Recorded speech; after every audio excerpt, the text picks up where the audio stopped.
On ne peut pas être jugé parti, mais peut-on juger quelqu'un qui prend parti? Alors, à vous de juger.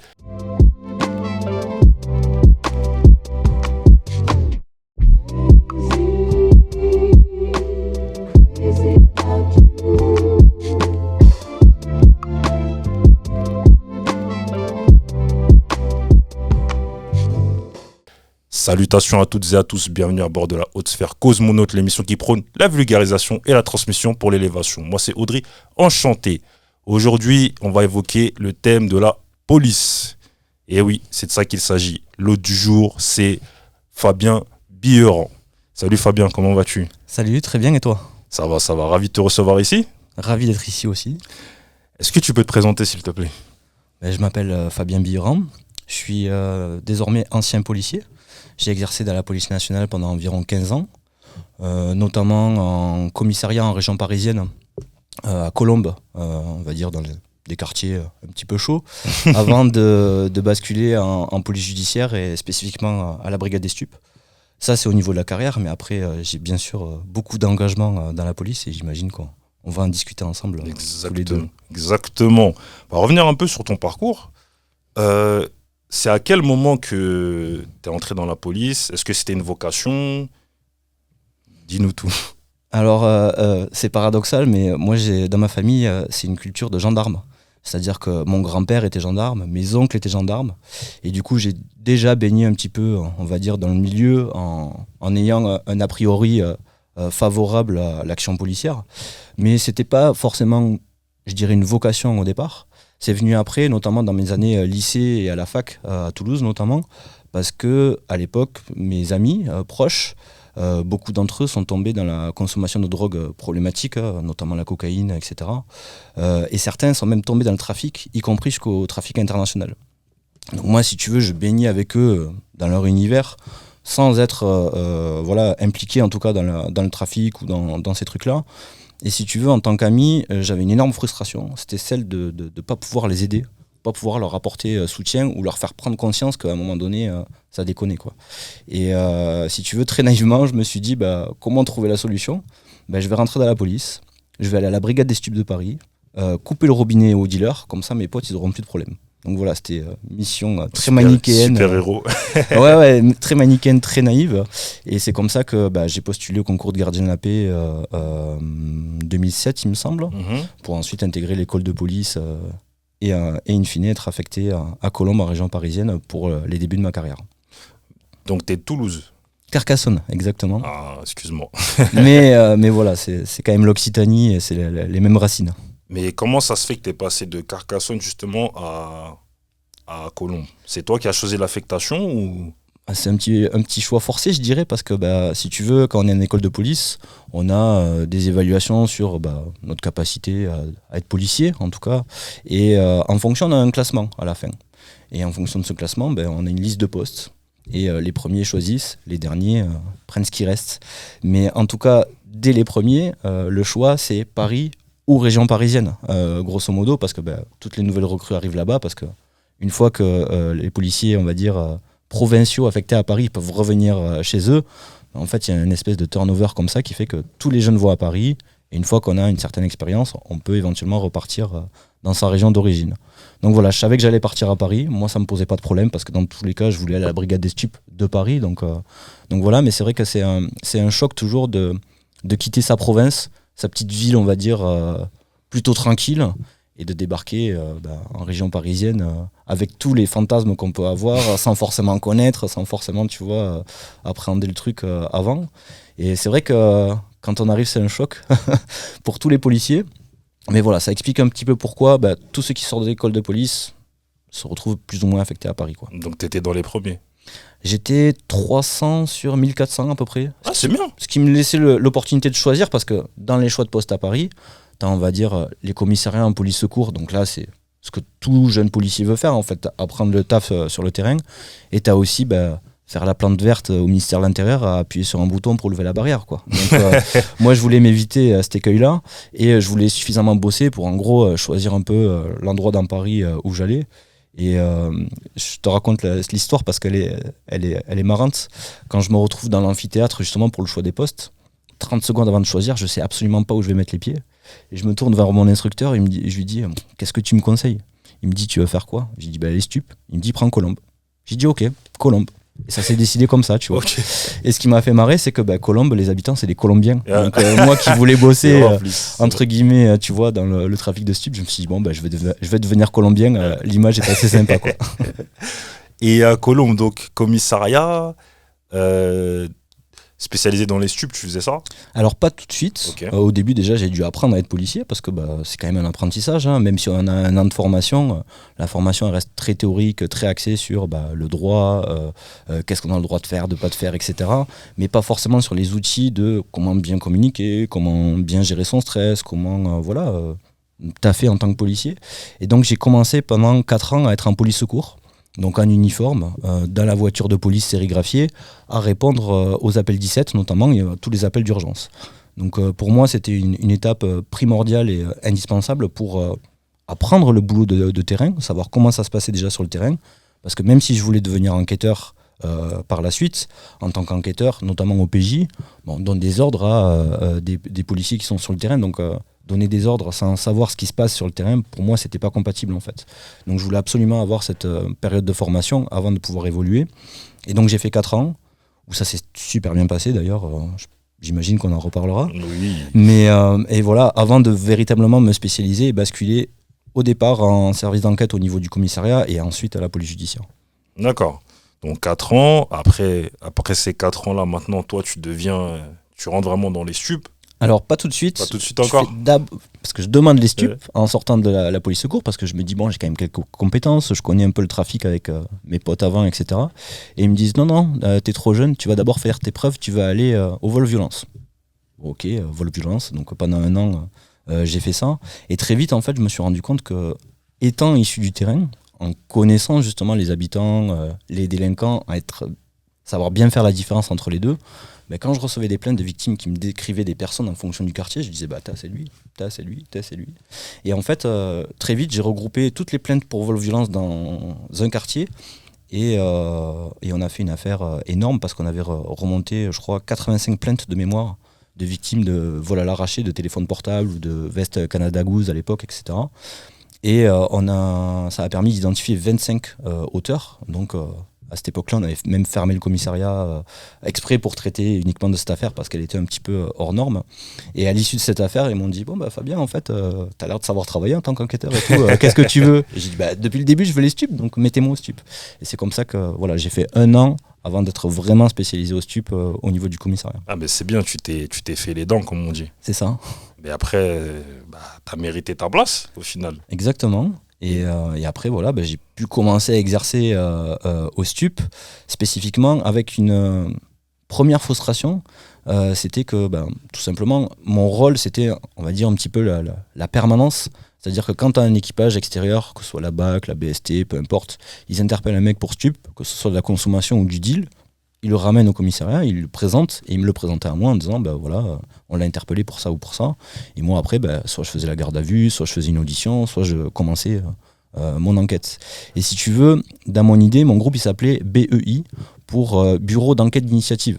Donc moi, je me suis dit, enquête d'initiative, ça veut dire, tu as tes indices, tu remontes les infos, tu construis tes dossiers avec, etc. Et en fait, c'était 5% de mon temps, parce que 95%, c'était les consommateurs, les petits deals à la con qui sont vus, on va dire, comme ça à l'arrache, sans véritablement d'enquête. Et en fait, je devais traiter le flux comme ça continu de nombre de dossiers. Et c'est là où je me suis rendu compte de l'impact, notamment de la politique du chiffre, parce que le commissaire notamment il me disait, mais Fabien, t'as pas compris en fait, moi je préfère que tu m'interpelles 10 consommateurs plutôt qu'un dealer. Je lui dis, mais pourquoi en fait? Il me dit, parce que ça fait 10 bâtons dans les tableaux statistiques. Oh. Ça fait 10 affaires élucidées. Donc, du coup, c'est plus rentable pour nous, plutôt que tu fasses 6 mois d'enquête pour interpeller un mec. Et là, j'ai dit, quand même, c'est chaud, parce que le travail de qualité, il passera après, quoi. Donc, je me suis pas démonté. J'ai fait beaucoup d'heures, pour justement faire le taf qui m'était demandé, et me laisser un petit peu plus de temps, on va dire, pour vraiment faire des dossiers intéressants. Et là, de fait, je dirais, parce que dans la police, il n'y avait pas une grande expertise sur les drogues, notamment. Tu vois, par exemple, à l'école de police, quand on nous demande qui c'est qui a déjà vu du cannabis à l'école, on était 3 sur 30 à lever la main, quoi, tu vois. Il y a des mecs qui ne savaient même pas ce que c'était une barrette de shit. Donc autant te dire que pour savoir comment ça se passait le trafic, c'était un peu plus compliqué. Et très vite, tu vois, j'ai réussi à faire mon trou, en fait, parce que en étant formé justement en police secours à la police de proximité notamment, en gros, mon chef de brigade, il nous disait, bon les gars, vous n'avez pas de mission, vous posez la voiture, vous allez marcher, vous allez discuter avec les gens. Tu vois, ça paraît bête comme ça, mais en fait, c'est ça qu'il faut faire. C'est-à-dire, pour connaître les gens, il faut leur parler, il faut aller à leur contact, il faut aller discuter avec eux, il faut les mettre à l'aise, il faut les mettre en confiance, etc.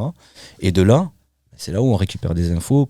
Pour moi, en tout cas, ma logique enquêteur stup, de savoir ce qui se passe, qui fait quoi, quel point de deal est ouvert, à quelle heure, comment ça se passe, etc. etc. Et donc, c'est comme ça que j'ai réussi à avoir beaucoup plus d'infos que la normale, on va dire, parce que les flics n'avaient pas l'habitude de bosser comme ça.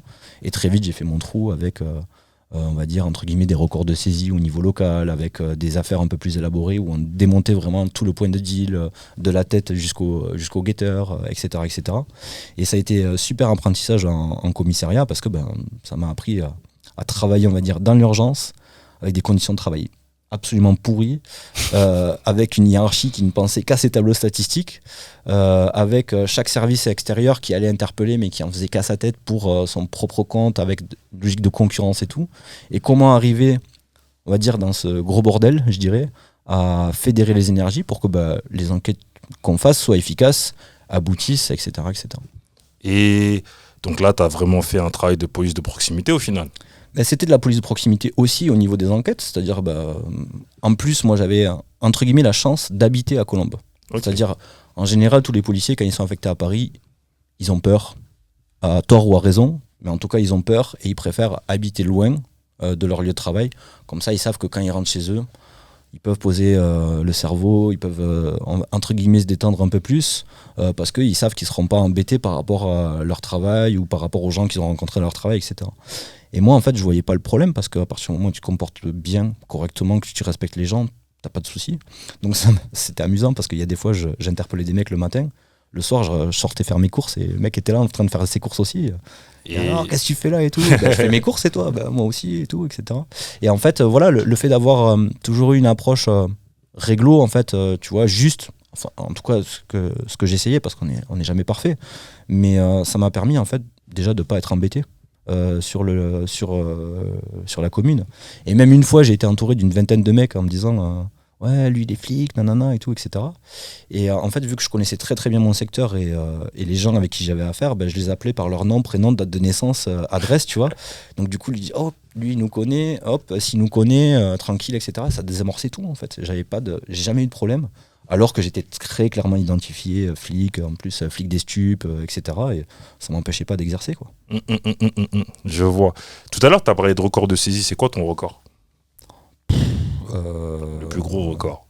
Le plus gros, alors je sais pas si c'est un record, c'est pas vraiment un record, tu vois, mais la plus grosse saisie que j'ai eu à faire, je crois que c'était 350 kilos de cannabis. À Colombes? Non, c'était pas à Colombes. Non, à Colombes, c'était 10 kilos. Ce qui est pas beaucoup en soi.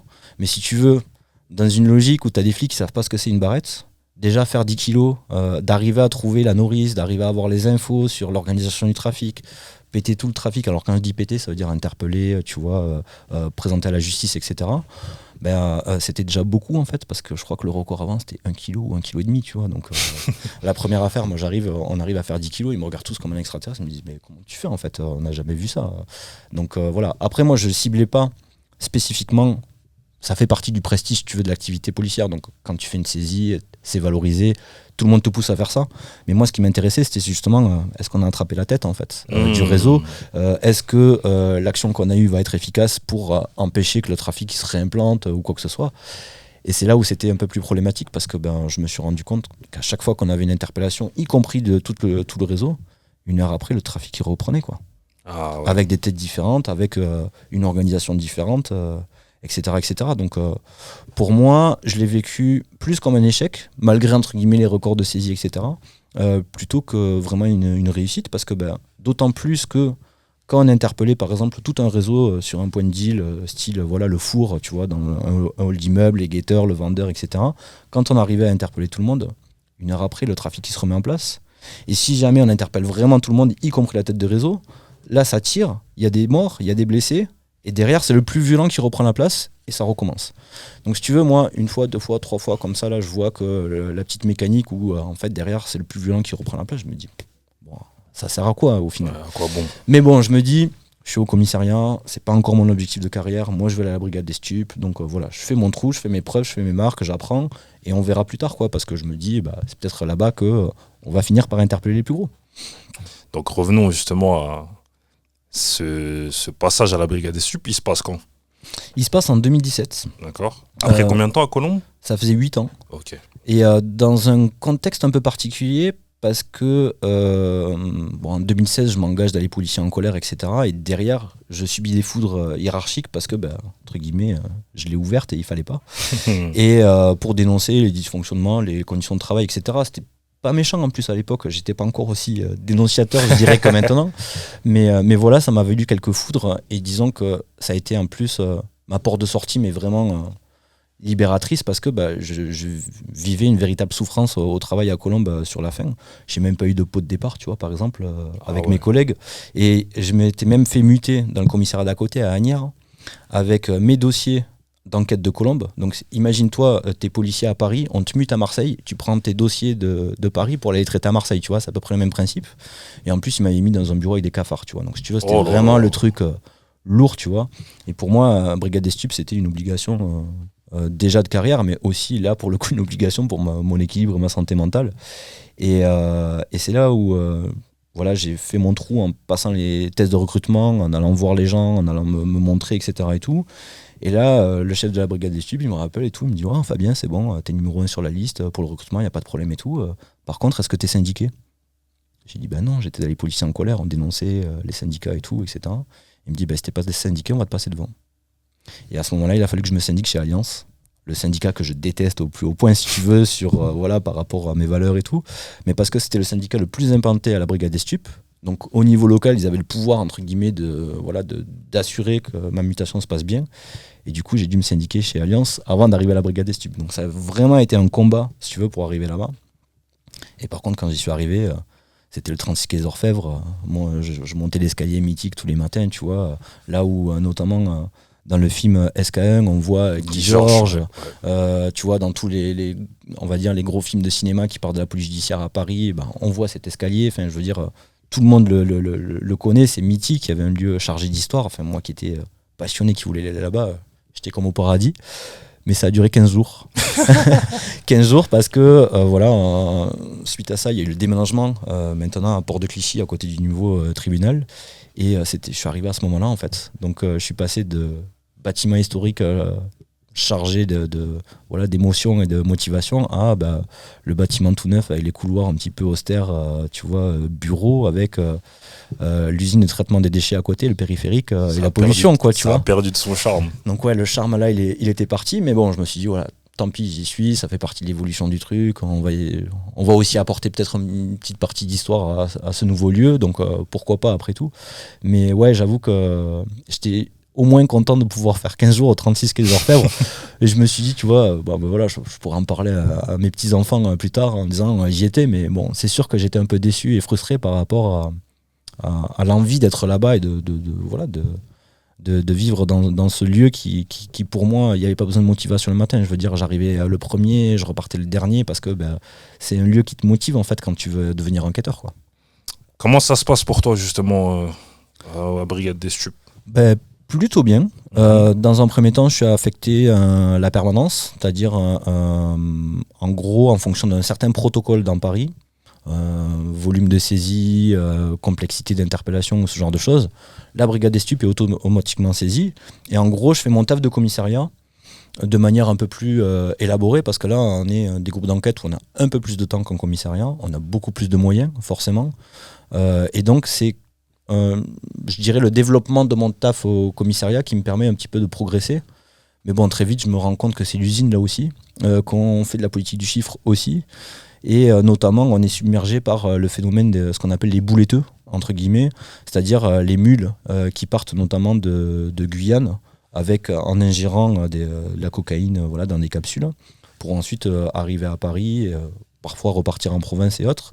Et dès qu'eux, ils se faisaient attraper en gros à Paris ou dans les gares avant de prendre le train, le protocole faisait qu'on les récupérait. Et c'était vraiment un travail de merde, pour le dire comme ça, parce que si tu veux, quand tu interpelles quelqu'un qui a de la cocaïne à l'intérieur du corps, donc on le place dans une garde à vue, on va dire médicalisée, c'est à l'Hôtel Dieu, ça s'appelle la salle Cusco, c'est vraiment un lieu spécifique pour ça. Et en fait, on attend qu'ils expulsent les boulettes. Ah ouais. Donc c'est vraiment un travail de merde à proprement dit, parce que c'est un lieu qui est quand même assez odorant, pas forcément de la manière la plus agréable, et surtout j'ai en face de moi des pauvres gens en fait, tu vois, qui n'ont pas de taf, qui vivent dans des conditions complètement précaires en Guyane, et à qui on dit tu fais l'aller-retour à Paris, on te paye le billet de train et tu prends 3 000 € en cash, alors que les gens n'ont pas de revenus, donc forcément ça met des paillettes et des étoiles dans les yeux de tout le monde là-bas. Et on se retrouve avec un flux énorme en fait, sans fin, où en plus la filière c'était, ils allaient ingérer les boulettes au Suriname pour traverser le fleuve Saint-Laurent-du-Maroni pour ensuite prendre l'avion. Et il faut savoir qu'au Suriname, en tout cas à l'époque où j'y étais, il n'y avait pas d'accord d'extradition pour éventuellement si on décidait d'interpeller un dealer là-bas. Et à tel point que le fils du président du Suriname, il était recherché par la DEA aux États-Unis pour trafic international de stupéfiants. Oh là là. Donc si tu veux, aucun intérêt d'aller remonter la filière parce qu'on ne pouvait pas. Et donc on prenait juste le flux de gens qui arrivaient comme ça. Et sachant que une mule, c'est en moyenne entre 600 grammes et 1 kg 800, voire 2 kg de cocaïne saisie à chaque fois. Donc ça fait monter les stades de saisie de cocaïne. Et ça fait monter le nombre de gardes à vue, ça fait monter le nombre derrière d'écrous. L'écrou, c'est-à-dire est-ce que les gens ils vont en prison ou pas, c'est un des critères d'évaluation aussi de l'activité judiciaire. Et voilà, c'était du chiffre. Donc pareil, j'ai fait mon trou pendant 1 an à la permanence avec d'autres affaires aussi qui étaient un peu plus intéressantes. On avait traité des affaires d'ecstasy notamment, des affaires de cocaïne aussi, etc. Et ensuite, j'ai été recruté dans un groupe d'initiative. C'est-à-dire que là, on était un groupe d'enquête dédié, spécialisé, où on était 7, 2 officiers et on va dire 5 gardiens de la paix, où là, on était en autonomie complète sur qu'est-ce qu'on a comme information, comment on les traite, comment on les fait remonter, comment on les utilise dans une enquête, comment on ouvre une enquête, comment on la déroule, et jusqu'à, in fine, l'interpellation, la remise des personnes à la justice. Et donc là, j'étais vraiment dans le bain dans lequel je souhaitais être, parce que on traitait des affaires que certaines arrivent dans les médias, tu vois, par exemple, des gros dossiers, des gros dealers, des gros moyens d'enquête. On faisait des trucs, voilà, des écoutes, des sonorisations, des filatures, des surveillances, etc. Un peu comme dans les films, en fait. Donc là, c'était génial. Mais toujours pareil, à quoi bon ? Et ça, j'imagine qu'on va en parler aussi, parce que, tu vois, il y a eu l'affaire notamment de François Thierry. Ouais.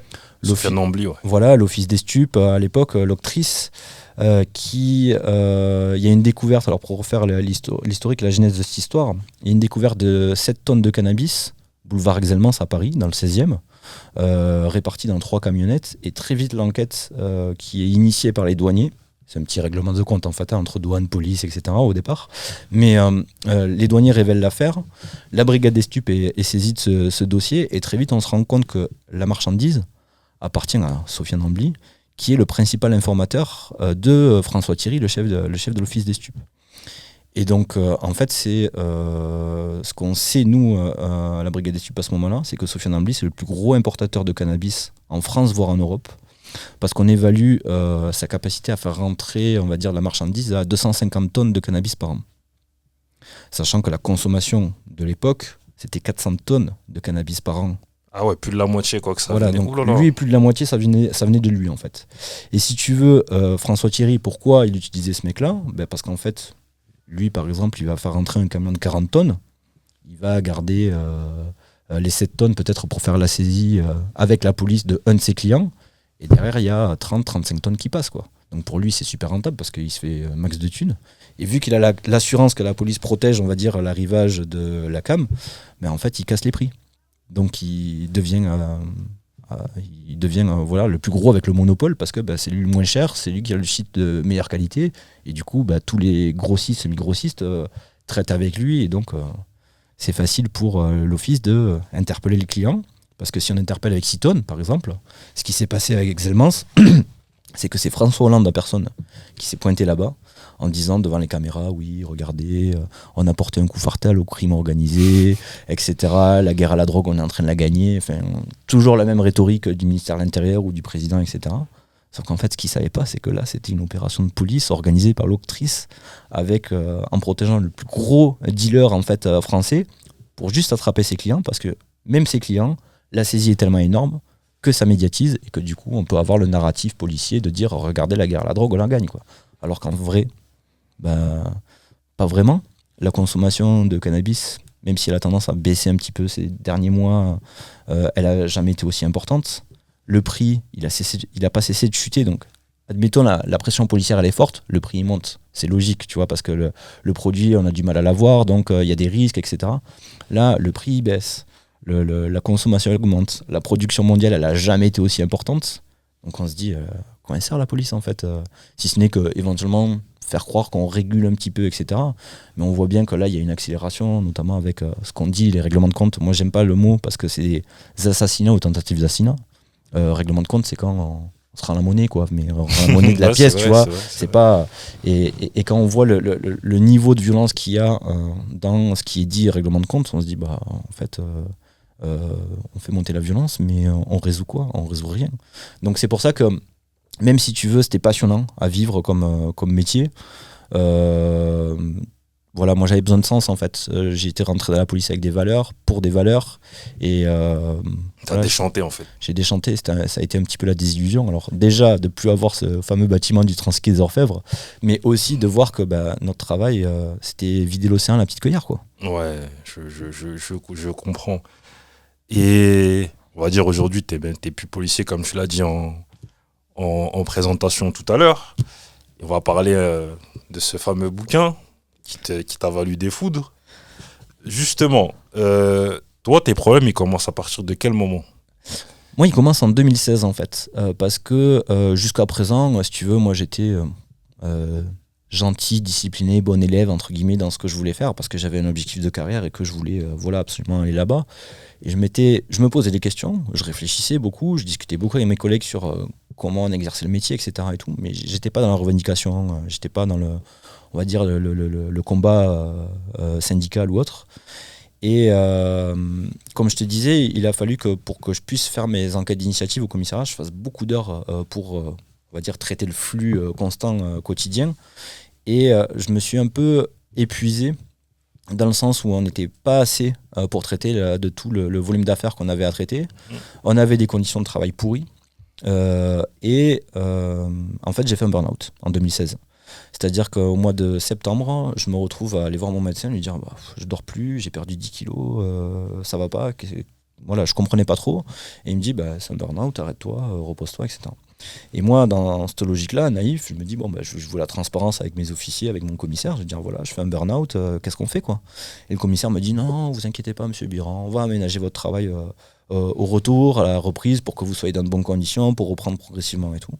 Et en fait, quand je reprends, j'ai non seulement la charge de travail que j'avais, je dois rattraper le travail pendant que j'étais pas là, et en plus, c'était contexte d'attentat, on devait faire les gardes statiques devant les commissariats, tu sais, avec les gilets lourds, armement collectif, etc.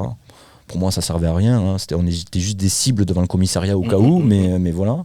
On a eu une réorganisation aussi au niveau du commissariat, il n'y avait plus de bureau de plainte.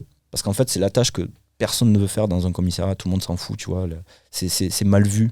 Entre guillemets, parce que c'est du petit travail, c'est pas du travail d'enquête ou c'est pas du travail d'interpellation. Donc en fait, c'est déconsidéré dans la police et on met un peu les gens qu'on n'a pas trop envie de mettre ailleurs au service des plaintes, ce qui pose problème quand même pour recevoir les victimes, parce qu'il faut des gens d'expérience.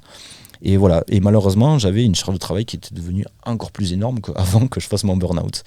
Donc là, j'ai dit non, c'est pas possible. Et en fait, ça a coïncidé avec les manifs de policiers en colère. Alors la manif de policiers en colère, elle commence à Viry-Châtillon, quand il y a des policiers qui sont envoyés pour surveiller une caméra de surveillance, déjà le délire, et ils sont coincés dans leur voiture, on leur jette des cocktails Molotov et ils brûlent dans la voiture en fait. Alors fort heureusement ils ne sont pas décédés, mais voilà, un énorme trauma quand on a vu les images et tout pour les policiers. On sortait quand même des attentats de Magnanville quelques mois plus tôt, où déjà les policiers, on se disait on peut être attaqué chez soi, dans son intimité, devant ses enfants, etc. Donc il y avait un contexte de peur. Et si tu veux, le détonateur, ça a été Viry-Châtillon. on s'est tous retrouvés spontanément dans la rue pour dire stop, il y en a marre, quoi. Et en fait, de là, on a très vite dénoncé les conditions de travail, on a très vite dénoncé les magouilles des syndicats, parce que les syndicats, en fait, ils font la pluie et le beau temps dans la police, comme j'ai expliqué tout à l'heure pour muter la brigade des stupes. Si t'es pas syndiqué, t'as ni ton avancement, donc ton évolution de carrière, ni ta mutation. Donc ce qui fait qu'ils verrouillent tout, ils contrôlent tout, mais surtout, ils revendiquent pas assez. C'est-à-dire que tu vois, par exemple, dans mon commissariat, on avait un véhicule, une Peugeot 106, qui avait pas de gyrophare, pas de ton, etc., pour 23 enquêteurs. Et ils nous disaient, vous pouvez vous en servir, mais pas pour faire de l'opérationnel. Ça veut dire quoi, en fait, pas faire l'opérationnel? Si je vais faire une vérification d'adresse et que, je sais pas moi, je suis pris à partie à ce moment-là, la voiture, c'est pas opérationnel, donc il faut que je rentre à pied. Enfin, tu vois, c'était complètement délirant. On avait même... je me souviens quand on était en brigade de police secours, on mettait du scotch sur les vitres au poste de police. Parce qu'en fait, il y a le froid qui rentrait l'hiver, quoi. On avait l'urine et les excréments de garde à vue qui coulaient sur nos vestiaires en bas, là où on se changeait. Tu vois, je te raconte pas c'est du délire. L'électricité, les plombs qui sautaient comme ça pour tout n'importe quoi, les ordinateurs, on était encore sur les logiciels sous DOS, tu vois, en 2010 alors que, enfin en 2016 on était encore sous DOS alors que tu vois 2 ans après il y a ChatGPT, enfin pour te dire il y avait un retard, un tel décalage et tout. Et donc si tu veux, voilà, moi dans les policiers en colère, je me retrouve on va dire, c'était mon petit exutoire par rapport au burn-out à titre personnel. Mais très vite, je me rends compte que ça peut être utile en fait pour essayer de faire avancer la cause des policiers, pour, on va dire, pousser un peu à ce que les syndicats ils fassent leur job en fait. Et voilà, et on s'est retrouvés en manif. Et là, les journalistes, ils me tendent le micro à un moment donné, ils me disent qu'est-ce que vous revendiquez? Et là, je dis je suis qui pour parler au nom des policiers? Je suis pas légitime et tout, etc. Donc je vais commencer à réfléchir et je vais commencer à savoir comment ça se passe vraiment la police en fait. Et donc là je suis allé voir des sociologues, je suis allé voir des chercheurs, tous les interlocuteurs, et j'ai lu tous les bouquins qui pouvaient m'être utiles, on va dire, pour avoir une connaissance un peu plus fine en termes d'analyse, on va dire, et de recul par rapport à mon activité professionnelle. Et surtout je suis passé au Telson en fait, à France Inter, en mode témoignage un petit peu de qu'est-ce que c'est, pourquoi on est là. À visage découvert. Visage découvert, c'était sous pseudo, je m'appelais Jules à l'époque, c'est un hommage à mon grand-père, parce que mon grand-père s'appelait Jules, tu vois, donc voilà. Et à partir de là, ça a été les foudres en fait, qui me sont tombés dessus, parce qu'à partir du moment où j'ai posé ma voix sur un micro, tout le monde m'identifiait, j'avais un pseudo, mais tout le monde savait qui j'étais, la hiérarchie, ça n'a pas plu du tout, quoi. Donc, et notamment suite à un épisode où moi, en mode un peu militant, tu vois, mais je découvrais ce truc-là, j'étais pas du tout militant avant, tu vois, mais je me suis dit qu'est-ce qu'on peut faire pour rendre visible notre cause, nos problèmes et tout. Je vais prendre un drapeau tricolore bleu, blanc, rouge français et je vais marquer policier en colère dessus, et je l'ai accroché aux grilles du commissariat. Je savais que j'allais me faire convoquer, je savais que j'allais, tu vois, avoir quelques remontrances, mais pour moi c'était une manière de provoquer le dialogue qui était inexistant. Parce qu'il y a une problématique hiérarchique en interne dans la police, c'est que c'est très vertical. C'est-à-dire, tu as Darmanin qui décide un truc, c'est répercuté au préfet, le préfet répercute au commissaire, le commissaire il dit on fait ça. Et on se pose pas la question de savoir est-ce que c'est logique, est-ce que ça va apporter un truc, est-ce que c'est efficace ou pas. Non, c'est décidé en haut, on applique. Et moi, si tu veux, dans ce cadre-là, j'avais déjà sollicité mes officiers, mes supérieurs en disant regardez, dans notre groupe, on n'est pas assez, les conditions de travail sont pourries, etc. Qu'est-ce qu'on peut faire? Ouais, vous inquiétez pas, on va vous renforcer, vous inquiétez pas. Non. Et en fait, ça a changé pas.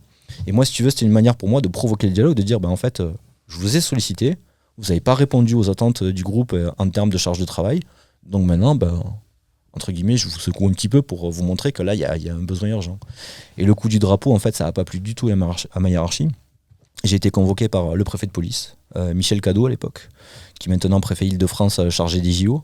Il y avait le directeur de la police parisienne, le porte-parole du ministère de l'Intérieur, et on s'est retrouvé à 6 ou 7 policiers en colère à échanger à bâton rompu, qu'est-ce qu'il y a, qu'est-ce qui ne va pas, qu'est-ce que vous revendiquez, qu'est-ce qu'on peut faire, etc. Et à partir de là, à la fin de la discussion, le préfet de police il nous dit voilà, je profite de votre présence pour vous passer le message du gouvernement, sous couvert de valse en fait à l'époque, qui nous dit si vous manifestez pas dans le cadre, c'est-à-dire avec les syndicats, il va y avoir vous allez avoir des problèmes.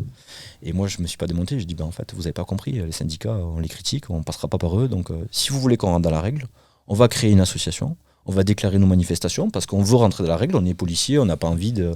Voilà, tu sais, les manifestations de policiers en colère, à l'époque, c'était... on se retrouvait capuche, cache-nez jusque-là, voire même cagoule, parce que déjà, il faisait froid. On était encore dans un contexte d'attentat, donc nous, on avait peur. Et surtout, on avait peur de se faire identifier par la hiérarchie ou l'IGPN pour avoir des sanctions. Donc on se masquait le visage un peu. Pour plusieurs raisons. Voilà, ça donnait une image de voyou. On était aussi armés, mais pas en mode on va faire un coup d'État, mais juste on est un rassemblement de policiers. S'il y a un attentat à ce moment-là, voilà, tu vois, il y avait la peur qui ressortait beaucoup. Et voilà, c'est contre nature en fait pour un policier. Enfin, moi, je me revoyais marcher sur les Champs-Élysées, on bloquait la circulation, c'était pas déclaré, tu vois, on était un peu visage masqué. Je peux comprendre qu'en termes d'image, ça soit pas terrible, et c'est pour ça que, voilà, moi, me retrouver dans ce truc-là, en dehors de la règle entre guillemets, voilà, il y avait déjà une petite dissonance, et donc je voulais m'inscrire à jouer le jeu avec le préfet, lui dire voilà, on va déclarer une manif. Et c'est comme ça qu'on a créé l'association MPC, Mobilisation des policiers en colère, dont Maggie Bipsuski, qui plus tard va se suicider, était la présidente. Et c'est comme ça qu'on a essayé de lancer un petit peu un mouvement hors syndicat pour apporter une autre voix dans la police. Et c'est ça qui m'a valu les foudres en fait, parce que moi, à partir du moment où j'ai commencé à l'ouvrir, entre guillemets, je pouvais plus me taire en fait, je pouvais plus la fermer. Et c'est ça qui plaisait pas à ma hiérarchie. Et de là a découlé un harcèlement moral assez copieux. Donc je t'ai dit à la fin, voilà, j'ai été muté dans un bureau et des cafards avec mes dossiers. On m'avait désarmé, fait passer pour suicidaire. On me refusait des stages. On essayait de me mettre des bâtons dans les roues pour la mutation au 36 notamment, etc., etc. Enfin voilà, c'était un petit enfer, je dirais, pendant plusieurs mois. Petit. Ouais, petit parce que voilà, je m'estime chanceux, je dirais aujourd'hui avec le recul par rapport à ce que d'autres ont vécu. Parce que pour certains ça a duré beaucoup plus longtemps, sur des périodes beaucoup plus longues en termes de stress, d'intensité de stress, etc. Et même parfois de manière beaucoup plus violente, quoi. Donc je dirais que entre guillemets dans mon malheur je suis privilégié, mais voilà, en tout cas ça a déclenché chez moi, et je l'ai appris par la suite, un stress post-traumatique. C'est-à-dire comme les soldats en première ligne dans une guerre qui voient des trucs dégueulasses, qui sont choqués, mais en fait pareil, mais j'avais pas vu de trucs choquants par rapport à ça. Donc, c'est le cumul. Ouais, ça a été très dur, si tu veux, de comprendre ce que c'était, de comprendre ce que ça faisait au niveau de mon cerveau, au niveau de mon psychisme, etc. Et c'était très dur pour un policier de se reconnaître victime, en fait. Parce que quand t'es policier, t'es là pour aider les victimes, mais t'es pas toi-même victime, tu vois. Enfin, ça fait partie de l'imagerie, on va dire, tu vois, toujours se montrer fort, toujours des valeurs un peu viriles, tu vois, un peu machistes, genre on n'assume pas des faiblesses, il n'y a pas de victime chez nous, etc., etc. Et là, du coup, je me retrouve victime, et de ma propre hiérarchie, quoi.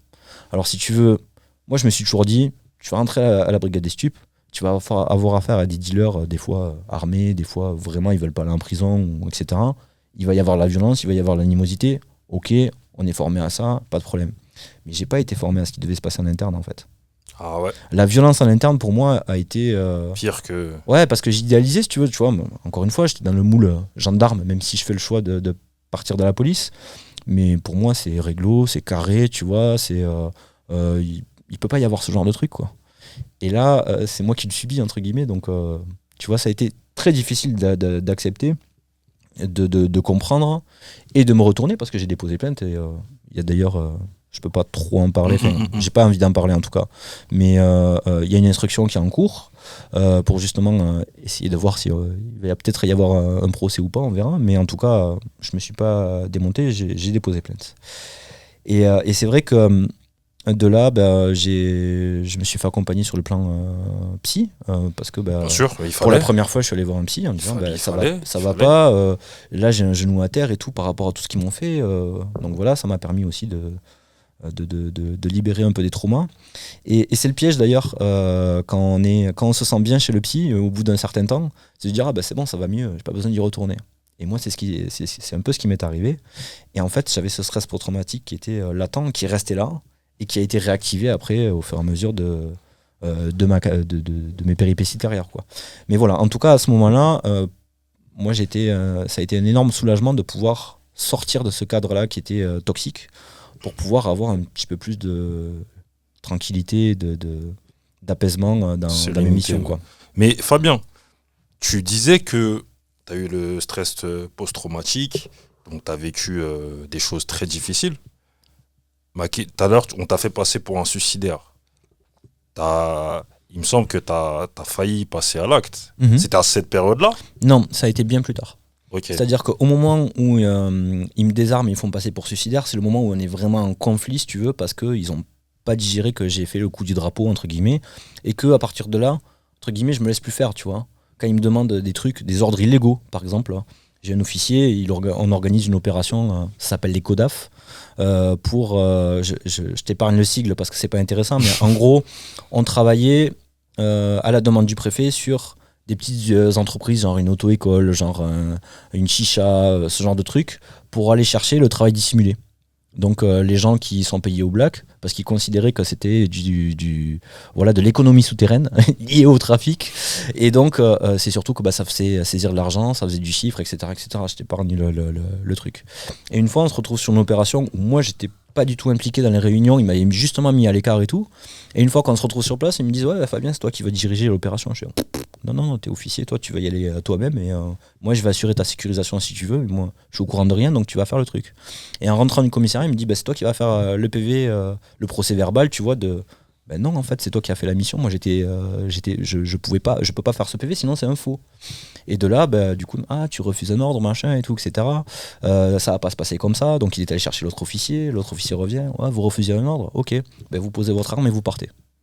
Et là c'est là où je me suis retrouvé désarmé en fait. Et ils m'ont fait passer pour suicidaire alors qu'à ce moment-là c'était pas le cas, tu vois, c'était vraiment, j'avais jamais eu d'idée noire, je savais même pas qu'on pouvait en avoir, tu vois, enfin pour moi c'était pas concevable et tout.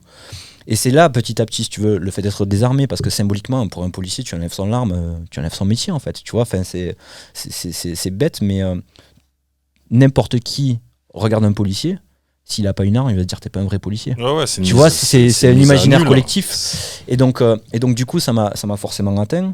Derrière, ça a contribué à ce que je sois isolé, parce qu'une fois que mon nom il est marqué en rouge au poste, en disant Biran, pas d'arme. Tous les collègues ils se disent putain, s'il n'y a pas d'arme, il est suicidaire, ou peut-être qu'il veut tuer quelqu'un, ou peut-être qu'il est dangereux, etc. Donc de fait ça m'a remis à l'écart, etc., etc. Donc tu vois, ça fait partie des techniques pour être in fine ostracisé. Voilà, tout ça pour dire que à ce moment-là en tout cas j'étais pas traumatisé, enfin du moins j'étais pas en crise suicidaire, où j'avais jamais eu d'idée noire, et c'est après en fait, c'est notamment quand je suis arrivé au commissariat d'Asnières là, où quand j'ai été muté avec mes dossiers dans le taudis avec les cafards et tout, tu vois, où ils m'interdisaient de participer à l'activité judiciaire avec les autres, alors que j'étais déjà au PJ aguerri, qu'eux, ils étaient jeunes en demande de formation, enfin, tu vois, c'était complètement délirant. Et c'est là où, tu vois, où, en fait, je ne l'ai pas vu sur le moment, mais j'avais un stress post-traumatique lié à ça. Et c'est ensuite, là, on se situe en juin 2020, où, mais là, je raconterai peut-être les circonstances plus en détail, où c'est là où le stress post-traumatique a été réactivé, et où je me suis retrouvé dans une boucle infernale qui a failli me conduire à commettre le pire. Et fort heureusement, je suis là pour en parler aujourd'hui. Ah oui. Oui. Ben justement, on peut y revenir un peu aux circonstances justement qui t'ont... Enfin, là, tu as expliqué, mais qu'est-ce qui se passe concrètement le jour J, le jour où tu décides d'en finir? Qu'est-ce qui se passe pour toi? Le jour J, c'est déjà le 16 juin 2020, tu vois, c'est très précis comme date dans ma tête encore. En fait, il faut rappeler le contexte. On est dans le contexte de l'affaire George Floyd, où il y a des mobilisations, notamment en France, sur le racisme systémique et les violences policières. Et du coup, moi, si tu veux, dans ce contexte-là, j'entends mes collègues de bureau ou de la brigade des stupes ou même de la PJ, en fait, tenir des propos racistes, sexistes, absolument dégueulasse, tu vois. Et moi je me dis qu'est-ce que je peux faire à mon niveau, sachant que je suis déjà échaudé, si tu veux, parce que quand je me suis mobilisé, j'en ai pris un peu plein la tronche, donc tu vois, j'essaie d'être un petit peu plus discret et tout, et je me dis je vais créer un compte Twitter, un faux, tu vois, sous pseudo et tout, où style ORTF à l'époque, tous les soirs à 20h, je racontais une phrase dégueulasse que j'avais entendue dans la journée. Juste ça, tu vois, et j'avais pas besoin d'aller chercher très loin. Et l'idée, c'était de rendre un peu objectif ce qu'on entendait à l'intérieur de manière un peu discrète. Alors, ce compte Twitter, il avait une audience dérisoire, tu vois, c'était juste le début, ça faisait genre 15 jours que je le tenais. Et si tu veux, ce lundi 16 juin, le matin quand j'arrive, je vois mon chef, il fait une tête de ouf, tu vois, genre il me regarde vénère et tout. Et il me dit, Fabien, viens, il faut qu'on parle. Et là, en fait, j'avais oublié de me déconnecter l'ordinateur. Parce que j'étais de permanence le week-end, tu vois, avec la fatigue et tout. Et l'acte manqué par excellence, mon chef, il tombe dessus. Et là, il me dit, Fabien, tu comprends pas. Là, par rapport au groupe, on peut plus te faire confiance, etc. et tout. En gros, remise à l'écart, etc. et tout. Et là, moi, c'est là où le stress post-traumatique s'est réactivé. En me disant, putain, je vais revivre le même truc que j'avais vécu à Colombes, tu vois, en mode harcèlement, etc. et tout. Donc, tu vois, j'encaisse le coup toute la journée et tout, mais bon, ça suit son cours. Je sais pas trop à quelle sauce je vais être mangé, mais je sais que je vais être mangé, si tu veux. Là, je sais que ma carrière au stup, elle est finie. Et le soir, quand je rentre, ma copine me quitte. Donc, si tu veux, moi qui suis pas de Paris, qui suis à Paris pour le boulot, ça s'écroule. Ma vie perso, ça s'écroule en même temps. J'ai plus de base sereine, si tu veux, pour ma santé mentale. Je vois plus rien. Et là, je suis rentré, on va dire, dans une espèce de boucle infernale où j'étais pas lucide, où le seul objectif, dans ma tête en tout cas, c'était faut que ça s'arrête, tu souffres trop, faut que ça s'arrête. Et si tu veux, symboliquement, pour moi, ça avait commencé à Colombes. Toutes mes souffrances. Donc, j'ai pris ma voiture c'était la voiture de service, et j'y reviendrai aussi parce que c'est important. Mais je prends ma voiture de service, je me retrouve devant mon ancien commissariat. Je m'empêche, je m'enferme de l'intérieur en me disant, comme ça, s'il y a quelqu'un qui vient, on peut pas m'empêcher et tout. J'étais vraiment déter, tu vois, je voulais que ça s'arrête. Et là, je commence à mettre mon arme dans la bouche, le canon dans la bouche, tu vois, prêt à faire feu. Donc, t'imagines bien, je suis en sanglots à ce moment-là, tu vois, il y a une petite ambivalence, tu vois, il y a peut-être une petite voix à l'intérieur qui me dit fais pas ça, mais il y a la souffrance qui est trop forte. Et le temps d'hésitation, l'alarme de la voiture qui se déclenche. Et alors là, réveil, tu vois, putain, c'est quoi cette alarme? Je savais même pas qu'il y avait une alarme sur cette voiture et tout. Putain, Fabien, qu'est-ce que t'es con, qu'est-ce que t'es en train de faire et tout. Tu vois, je jette mon arme, tu vois, sur le siège passager, je démarre et je trace à fond, tu vois, parce que j'étais honteux, je voulais pas qu'on me voie et tout. Et en fait, l'alarme m'a sauvé la vie, quoi. Clairement. Et si tu veux, là où c'est intéressant, c'est que c'était une voiture de saisie, qu'on avait saisie à un dealer, qui, on appelle ça une saisie-attribution, c'est-à-dire que voilà, dans le cadre de certaines enquêtes, on peut récupérer les voitures pour que nous, on les utilise en mode, tu vois, surveillance, filature, etc. Et personne de mon groupe savait qu'il y avait une alarme sur cette voiture. Et moi, le premier, tu vois, je l'ai découvert à ce moment-là. Et si c'était la 106, là, franchement. Non, mais c'est une très belle histoire. La fin est bien, tu vois. En tout cas, je compatis par rapport à cette souffrance-là. Aujourd'hui, ça va mieux? Ça va mieux, clairement mieux. Okay. Si tu veux, aujourd'hui, si je me retrouvais face à mes harceleurs, je les remercierais, en fait. Parce que moi, ça m'a fait grandir, en fait, tout ce truc-là, tu vois. Et ok, sur le moment, tu vois, quand l'alarme sonne, je suis un peu perdu, je suis pas bien, tu vois, etc. et tout. Je suis à la rue, parce que ma copine m'a mis dehors le jour même. Et du coup, je vais dormir dans un hôtel. Je trouve le premier hôtel ouvert. Je vais dormir, je m'écroule de fatigue.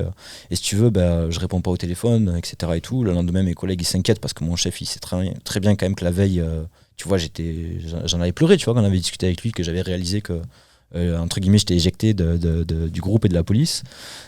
Du coup, il comprend que ça va pas, et en fait, ils font des recherches et ils me retrouvent le lendemain, tu vois, en mode tout seul dans l'hôtel. Qu'est-ce qu'on fait maintenant?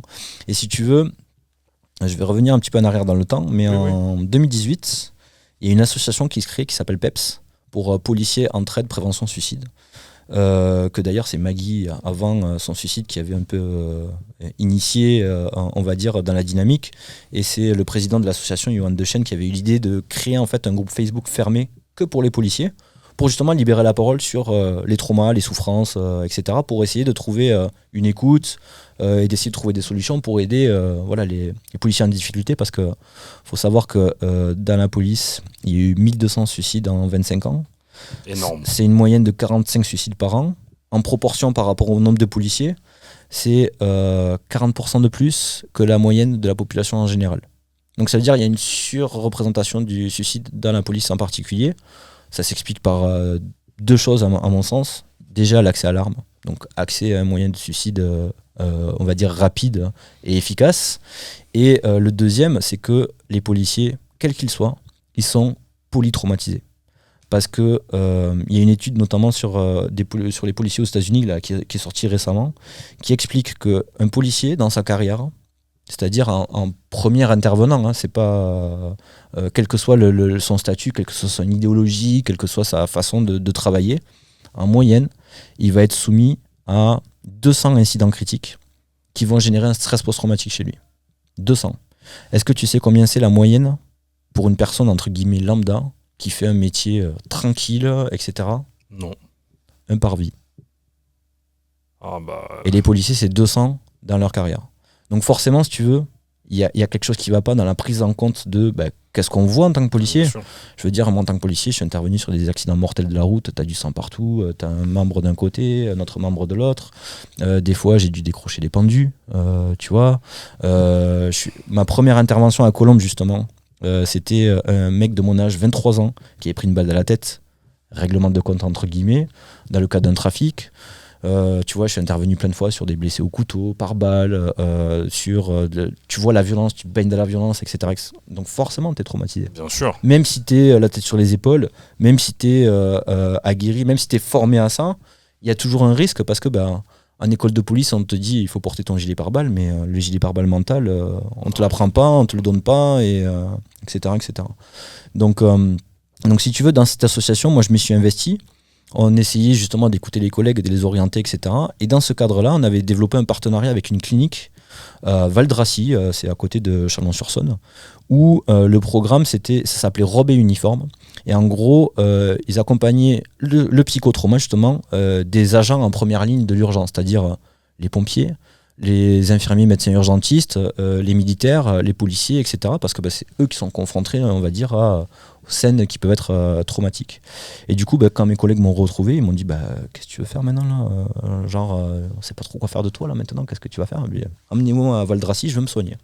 Et donc j'ai été hospitalisé pendant 1 mois et demi, tu vois, pour prendre le recul, désamorcer un peu tout ce qui allait pas, revenir un petit peu à une forme, je dirais, normale de fonctionnement. Et ensuite, ça a été un cheminement, en fait, parce que c'est pas juste 1 mois de soins en clinique qui va faire que tu vas mieux. Et donc, ça a été des psychothérapies, ça a été des psychothérapies même spécifiques à base même de drogues illégales, je dirais, pour notamment la MDMA ou la psilocybine, les champignons dits hallucinogènes. Parce que c'est des choses qui sont actuellement d'ailleurs en cours d'étude qui soignent le psychotrauma. Et si tu veux, vu que moi je suis polytraumatisé par rapport à ma carrière, c'est pas une thérapie classique qu'il faut pour un psy. Donc tu vois, j'ai même expérimenté ce genre de truc. Ça m'a fait beaucoup de bien, ça m'a libéré la parole, ça a permis que je puisse m'exprimer aujourd'hui librement, tu vois, grâce à ça. Et c'est pour ça que par la suite, le bouquin c'était une évidence, quoi. On va y revenir. Donc le fameux livre. Police, la loi de l'omerta. Alors, déjà, c'est écrit par toi et Agnès Naudin. Oui. Déjà, je veux savoir comment vous deux vous êtes rencontrés, pourquoi vous avez voulu écrire ce livre, dans quel but.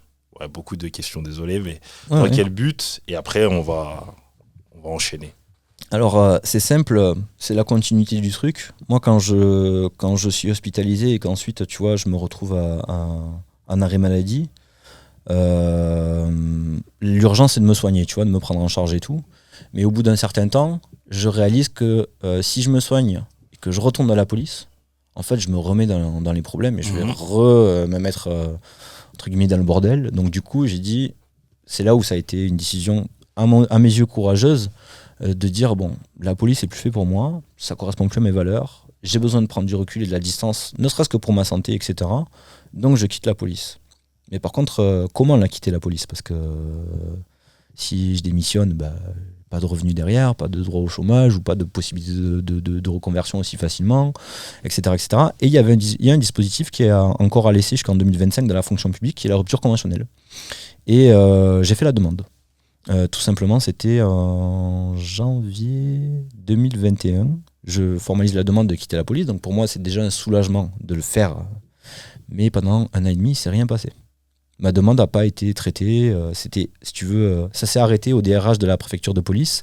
C'est pas monté au DRH au-dessus parce que ils voulaient pas donner les ruptures conventionnelles parce que ça leur coûtait de l'argent, en fait. Donc ils utilisaient tous les stratagèmes possibles et imaginables. Et si tu veux, Agnès, on se rencontre à ce moment-là, début 2022, où elle avait pris une disponibilité pour avoir écrit, pour prendre le temps d'écrire des bouquins, et quand elle revient, elle à la tête d'un syndicat, enfin un porte-parole d'un syndicat FSU intérieur, et qui se spécialise justement dans les ruptures conventionnelles parce qu'elle voit bien qu'il y a un problème, que tous ceux qui demandent à partir, il y a des trucs, il y a des soucis de traumatisme ou de peut-être lancement d'alerte aussi, etc. etc. Et quand on se rencontre sur ce prétexte-là, parce que moi j'avais déjà repéré Agnès, j'avais vu qu'elle avait déjà écrit des bouquins, je me sentais pas légitime d'écrire un bouquin moi tout seul, etc. et tout. Moi je voulais vraiment une démarche collective que je réfléchissais depuis 2016 en fait, depuis les policiers en colère, je voulais vraiment faire un truc. Et je me suis dit, Agnès, elle s'exprime très bien, elle a déjà écrit, elle a déjà de l'expérience, elle est officier de police. Moi, je suis pas officier, je suis OPJ, mais pas dans les grades, etc. Et je me dis, ça serait bien de m'associer avec elle. Et dès qu'on s'est rencontrés, en 1 heure, on a dit, ok, on écrit un bouquin. Et ensuite, on a eu rendez-vous avec l'éditeur, qui me dit au bout de 5 minutes, bon ok, on signe le contrat, machin et tout, parce qu'il voyait que le sujet c'était ouf. Et il me dit comment vous voulez l'appeler le titre, et j'ai dit soit tu fermes ta gueule, soit tu fermes ta gueule. Le sous-titre qui est là de. L'omerta, ouais. Parce que pour moi c'était tous les policiers que j'accompagnais, que ce soit dans le cadre de l'activité de prévention du suicide, que ce soit dans le cadre de, on va dire, lanceur d'alerte, même si c'était pas encore formalisé comme tel, tous ils disaient au final, soit tu fermes ta gueule, t'as pas le choix, quoi. Donc pour moi, c'était le titre évocateur qui parlait à tout le monde. Et voilà, et quand on s'est lancé dans l'aventure, moi j'ai dit, je veux pas faire un récit autobiographique, ma vie, mon œuvre, ma carrière de commissaire, alors que j'ai jamais arrêté autre chose que le bus. Du coup, je me suis dit, on va porter des témoignages de policiers de terrain qu'on n'a pas l'habitude d'entendre, qu'on n'a pas l'habitude de voir, pour voir ce que c'est une carrière dans la police, surtout quand on a des valeurs, qu'on les défend, et pour savoir qu'est-ce qu'il y a en retour, quoi. Et voilà, on a écrit donc 6 témoignages, donc 4 témoignages recueillis, 2 témoignages qui sont les nôtres. Agnès a écrit le sien, moi j'ai écrit le mien, et on s'est dit voilà, on va raconter comment les policiers qui dénoncent les choses à l'intérieur se font massacrer en fait en retour. Parce que Police, la loi de l'Omerta, le titre est très bien trouvé. Très bien trouvé. C'est la loi de l'Omerta qu'on a raconté au travers de récits, on va dire, autobiographiques, sachant que c'était la première fois que des policiers parlaient à leur nom, c'est-à-dire à visage découvert, sur une formule, on va dire, collective, qui réunissait 3 gardiens de la paix et 3 officiers de police. Les commissaires n'ont pas voulu parler, malheureusement, mais l'idée, c'était de montrer... Ils ont parlé en off. Ouais, et même pas en off en fait. Parle pas. Je suis désolé de dire ça parce que je sais qu'il y en a qui sont courageux, mais la majorité n'a pas été très courageuse pour le coup, parce que beaucoup se plaignaient de certains problèmes, mais personne n'osait prendre le leadership, on va dire, de la parole, parce que y a des enjeux de carrière derrière, il y a des enjeux de tranquillité, il y a des enjeux de ceci, de cela. Ils ont des familles. Voilà, et disons que la différence avec ceux qui ont témoigné, c'est que les 6 témoins qu'on est là, on l'a témoigné parce qu'on a des valeurs qui sont supérieures à la condition individuelle. Et c'est aussi ça qu'on voulait montrer, c'était de montrer qu'il y a un élan collectif qui se passe actuellement dans la police, même qui n'est pas forcément visible, mais en tout cas il y a une lame de fond, notamment sur la prévention du suicide, sur la dénonciation de faits commis, délictuels, sur les dysfonctionnements, etc. C'est ce que ça a permis, les policiers en colère, tu vois, de faire émerger un petit peu, je dirais, une 3e voie entre... si la 3e voie, c'est... La première voie, c'est l'administration, tu vois, la hiérarchie administrative, etc. Il y a les syndicats de police. Et à vous. Et à nous, maintenant. Je le rappelle, le livre est là. Donc, effectivement, 6 témoignages. Donc, ce qui vous caractérise, vous 6, c'est le fait d'avoir parlé de dysfonctionnement et le fait d'avoir subi des foudres justement par rapport à ces dysfonctionnements là. Ça a pu même jouer sur votre santé mentale, etc. Parce qu'on vous a quand même poussé très très très loin. Et déjà, félicitations pour avoir écrit ce livre-là. Merci. Ma question est de savoir les retours. Ah, les retours. Alors, je vais commencer par le négatif. Okay. Officiellement, aucun syndicat de police, les ministères de l'Intérieur, personne à la police n'a parlé du bouquin. Mais ils l'ont lu. Je pense qu'ils l'ont lu. Mais en tout cas, silence radio, ça n'existe pas. Encore une fois, la loi de l'Omerta. Donc, du coup, je me suis dit, quand ils réagissaient pas, je me suis dit, c'est bon signe. Ça veut dire qu'on a visé juste, parce que sinon, ils auraient réagi, ils nous auraient attaqué en diffamation, ils nous auraient essayé de nous décrédibiliser, et là, c'était pas le cas. Et par contre, au début, je te cache pas que moi, je me suis retrouvé très très vite submergé en fait par le nombre de témoignages de policiers et de policières, bien sûr, hein, parce que quand je dis policiers, c'est générique, mais il y a beaucoup de policières en souffrance, et d'ailleurs, je pense qu'elles souffrent beaucoup plus que les policiers.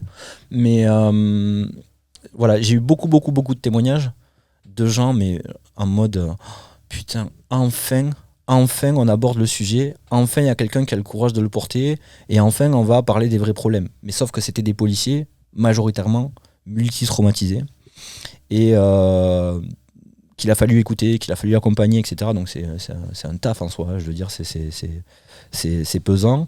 Et surtout, moi j'en ai, grâce à la formation que je te disais pour l'association PEPS, je suis parti dans ce cadre-là avec toute l'équipe de l'association. On est allé se former au Canada avec les psys du Canada qui ont 25 ans d'avance sur nous par rapport à leur dispositif sur place. Et donc on a été formés, voilà, j'ai quand même acquis quelques compétences pour être à minima capable d'écouter, d'orienter les personnes, tu vois, qui sont en difficulté, et surtout de détecter la crise suicidaire. Et là, en fait, dans le lot, j'en ai eu 12 en crise suicidaire qui m'ont contacté. Et 12 en crise suicidaire, ça veut dire que 12 qu'on a pu orienter qui ne sont pas mis fin à leur jour. Donc ça fait 12 suicides en moins. Tu vois, donc moi, quand j'ai vu ça, tout de suite, j'ai foncé dedans, tu vois, pour essayer de les aider, les accompagner et tout, parce que si ce bouquin, à la base, on m'avait dit, Fabien, le simple fait que tu parles de tel ou tel témoignage, ça va renvoyer à un policier qui va libérer sa parole et qui va se sauver, j'aurais signé pour un tout de suite. Et là, 12 sur 45 suicides par an, tu vois, donc c'est énorme en soi, tu vois. Oui. Pour moi, ça a été d'abord ce premier taf-là, en même temps que la médiatisation, pour essayer de rendre visible aussi le fait que y a d'autres policiers qui sont capables de s'exprimer, qui sont capables d'apporter une réflexion, qui sont capables d'apporter une expérience et tout. Et ça m'a beaucoup pris de temps jusqu'à même aujourd'hui. Mais je pense que c'était un travail important que d'écouter cette parole des policiers qui n'est pas écoutée dans leur institution. En fait, c'est juste le problème, hein. Ils seraient écoutés, on n'en serait pas là. Mais voilà, ça contribue à ce que maintenant, il y ait, je sais pas l'évaluer, mais je dirais que j'ai reçu une 150aine de témoignages qui auraient pu apparaître dans le bouquin, en fait. Ah, mais là, t'aurais fait une encyclopédie. Mais je suis en train de la préparer, l'encyclopédie. Ah, tu prépares un... Ah bah ouais, clairement, je prépare la suite, parce que là, il y a eu telle ampleur de témoignages, il y a des sujets que j'ai pas pu aborder. Moi, je voulais aborder notamment le sujet du sexisme dans la police, la place des femmes dans la police, comment elles sont traitées, comment elles sont surtout maltraitées. Il y a un peu, hein. Un petit peu. Ouais, mais il y a un petit peu. J'aurais aimé, tu vois, qu'il y ait une policière qui soit capable de porter le témoignage intégral. Parce que malheureusement, dans la police, déjà, d'être une femme, c'est compliqué. Mais en plus, quand on est en couple avec un policier violent, c'est verrouillé. Je veux dire, même si tu déposes plainte et tout, déjà que pour une victime de violence conjugale, je dirais entre guillemets classique, c'est compliqué d'arriver à aboutir au tribunal. Imagine-toi quand l'auteur il est policier, quoi. Donc c'est verrouillé de partout, il y a toujours des enjeux de le copain qui protège le copain, etc. Donc voilà, ce genre de témoignage j'aurais aimé le porter. On n'a pas parlé d'homophobie non plus, mais c'est un vrai sujet de la police. Et pour moi il y a aussi le sujet des contrôles d'identité discriminatoires, des violences policières, etc. Donc même si c'est abordé dans ce livre, il y a tellement de schémas qui peuvent se mettre en place que pour moi ça aurait été important de rendre visible ça encore plus. Parce que là, celui-là, il fait un peu moins de 300 pages. C'est-à-dire que là, le prochain, il va faire...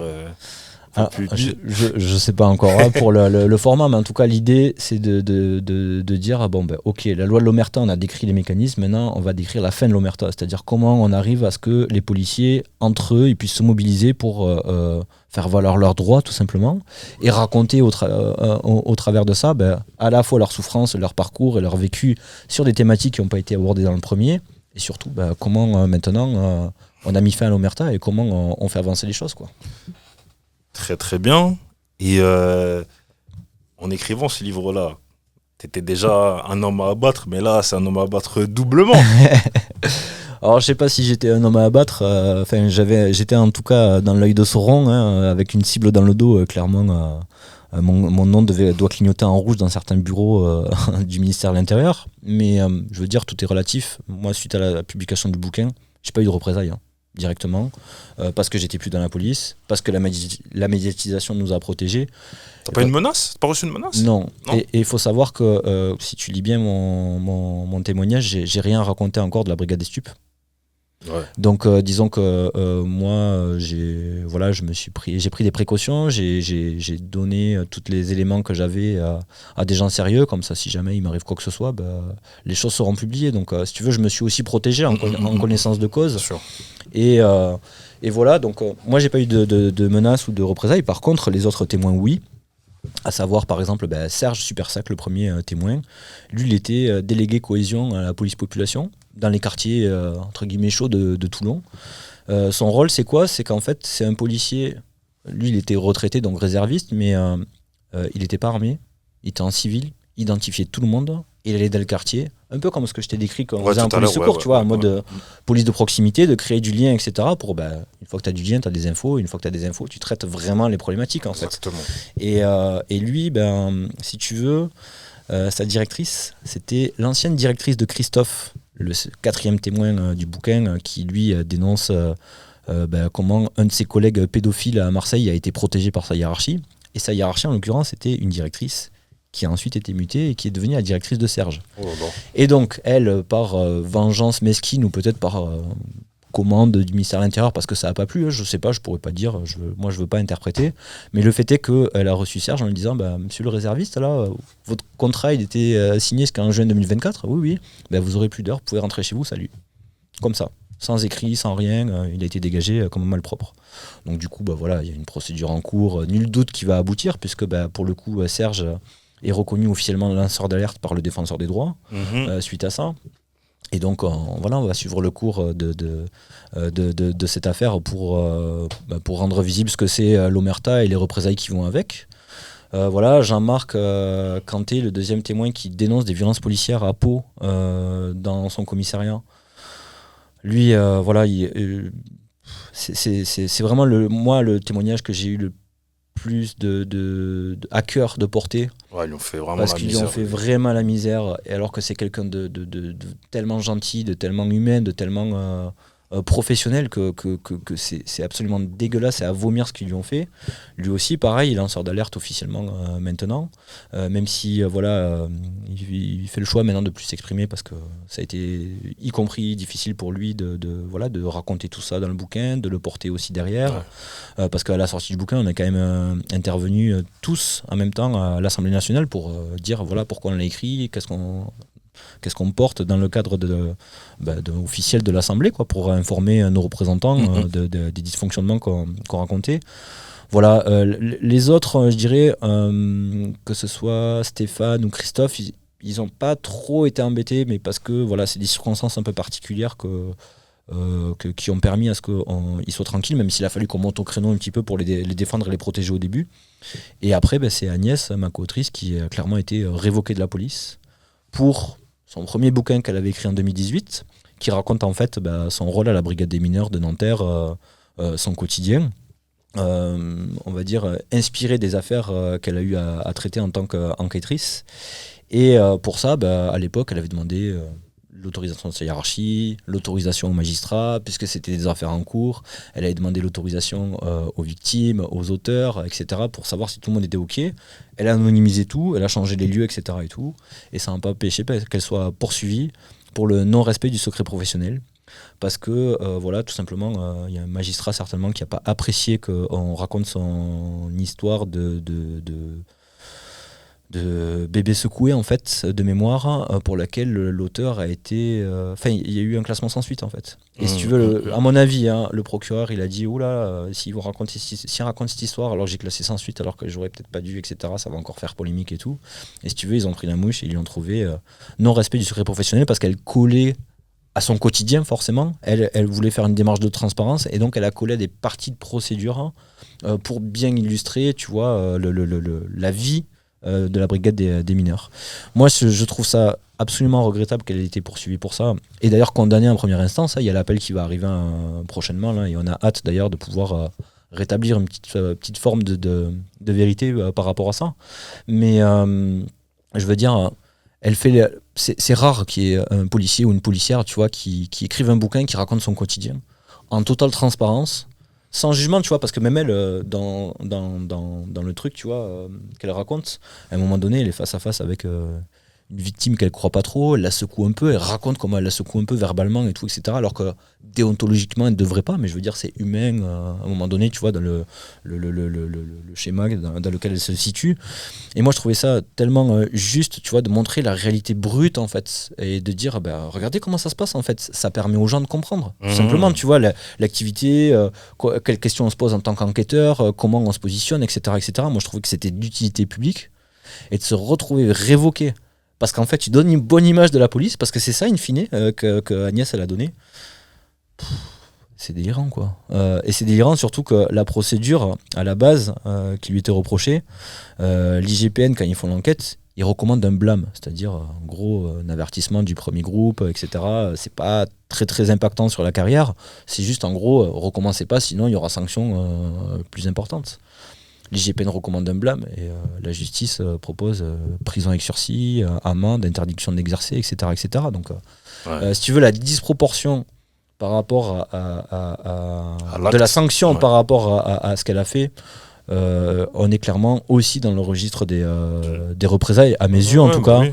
Donc voilà. Ça, on peut parler de répression, en fait, comme c'est écrit, l'omerta, à partir du moment où vous dévoilez ce qui est en interne, forcément, c'est compliqué.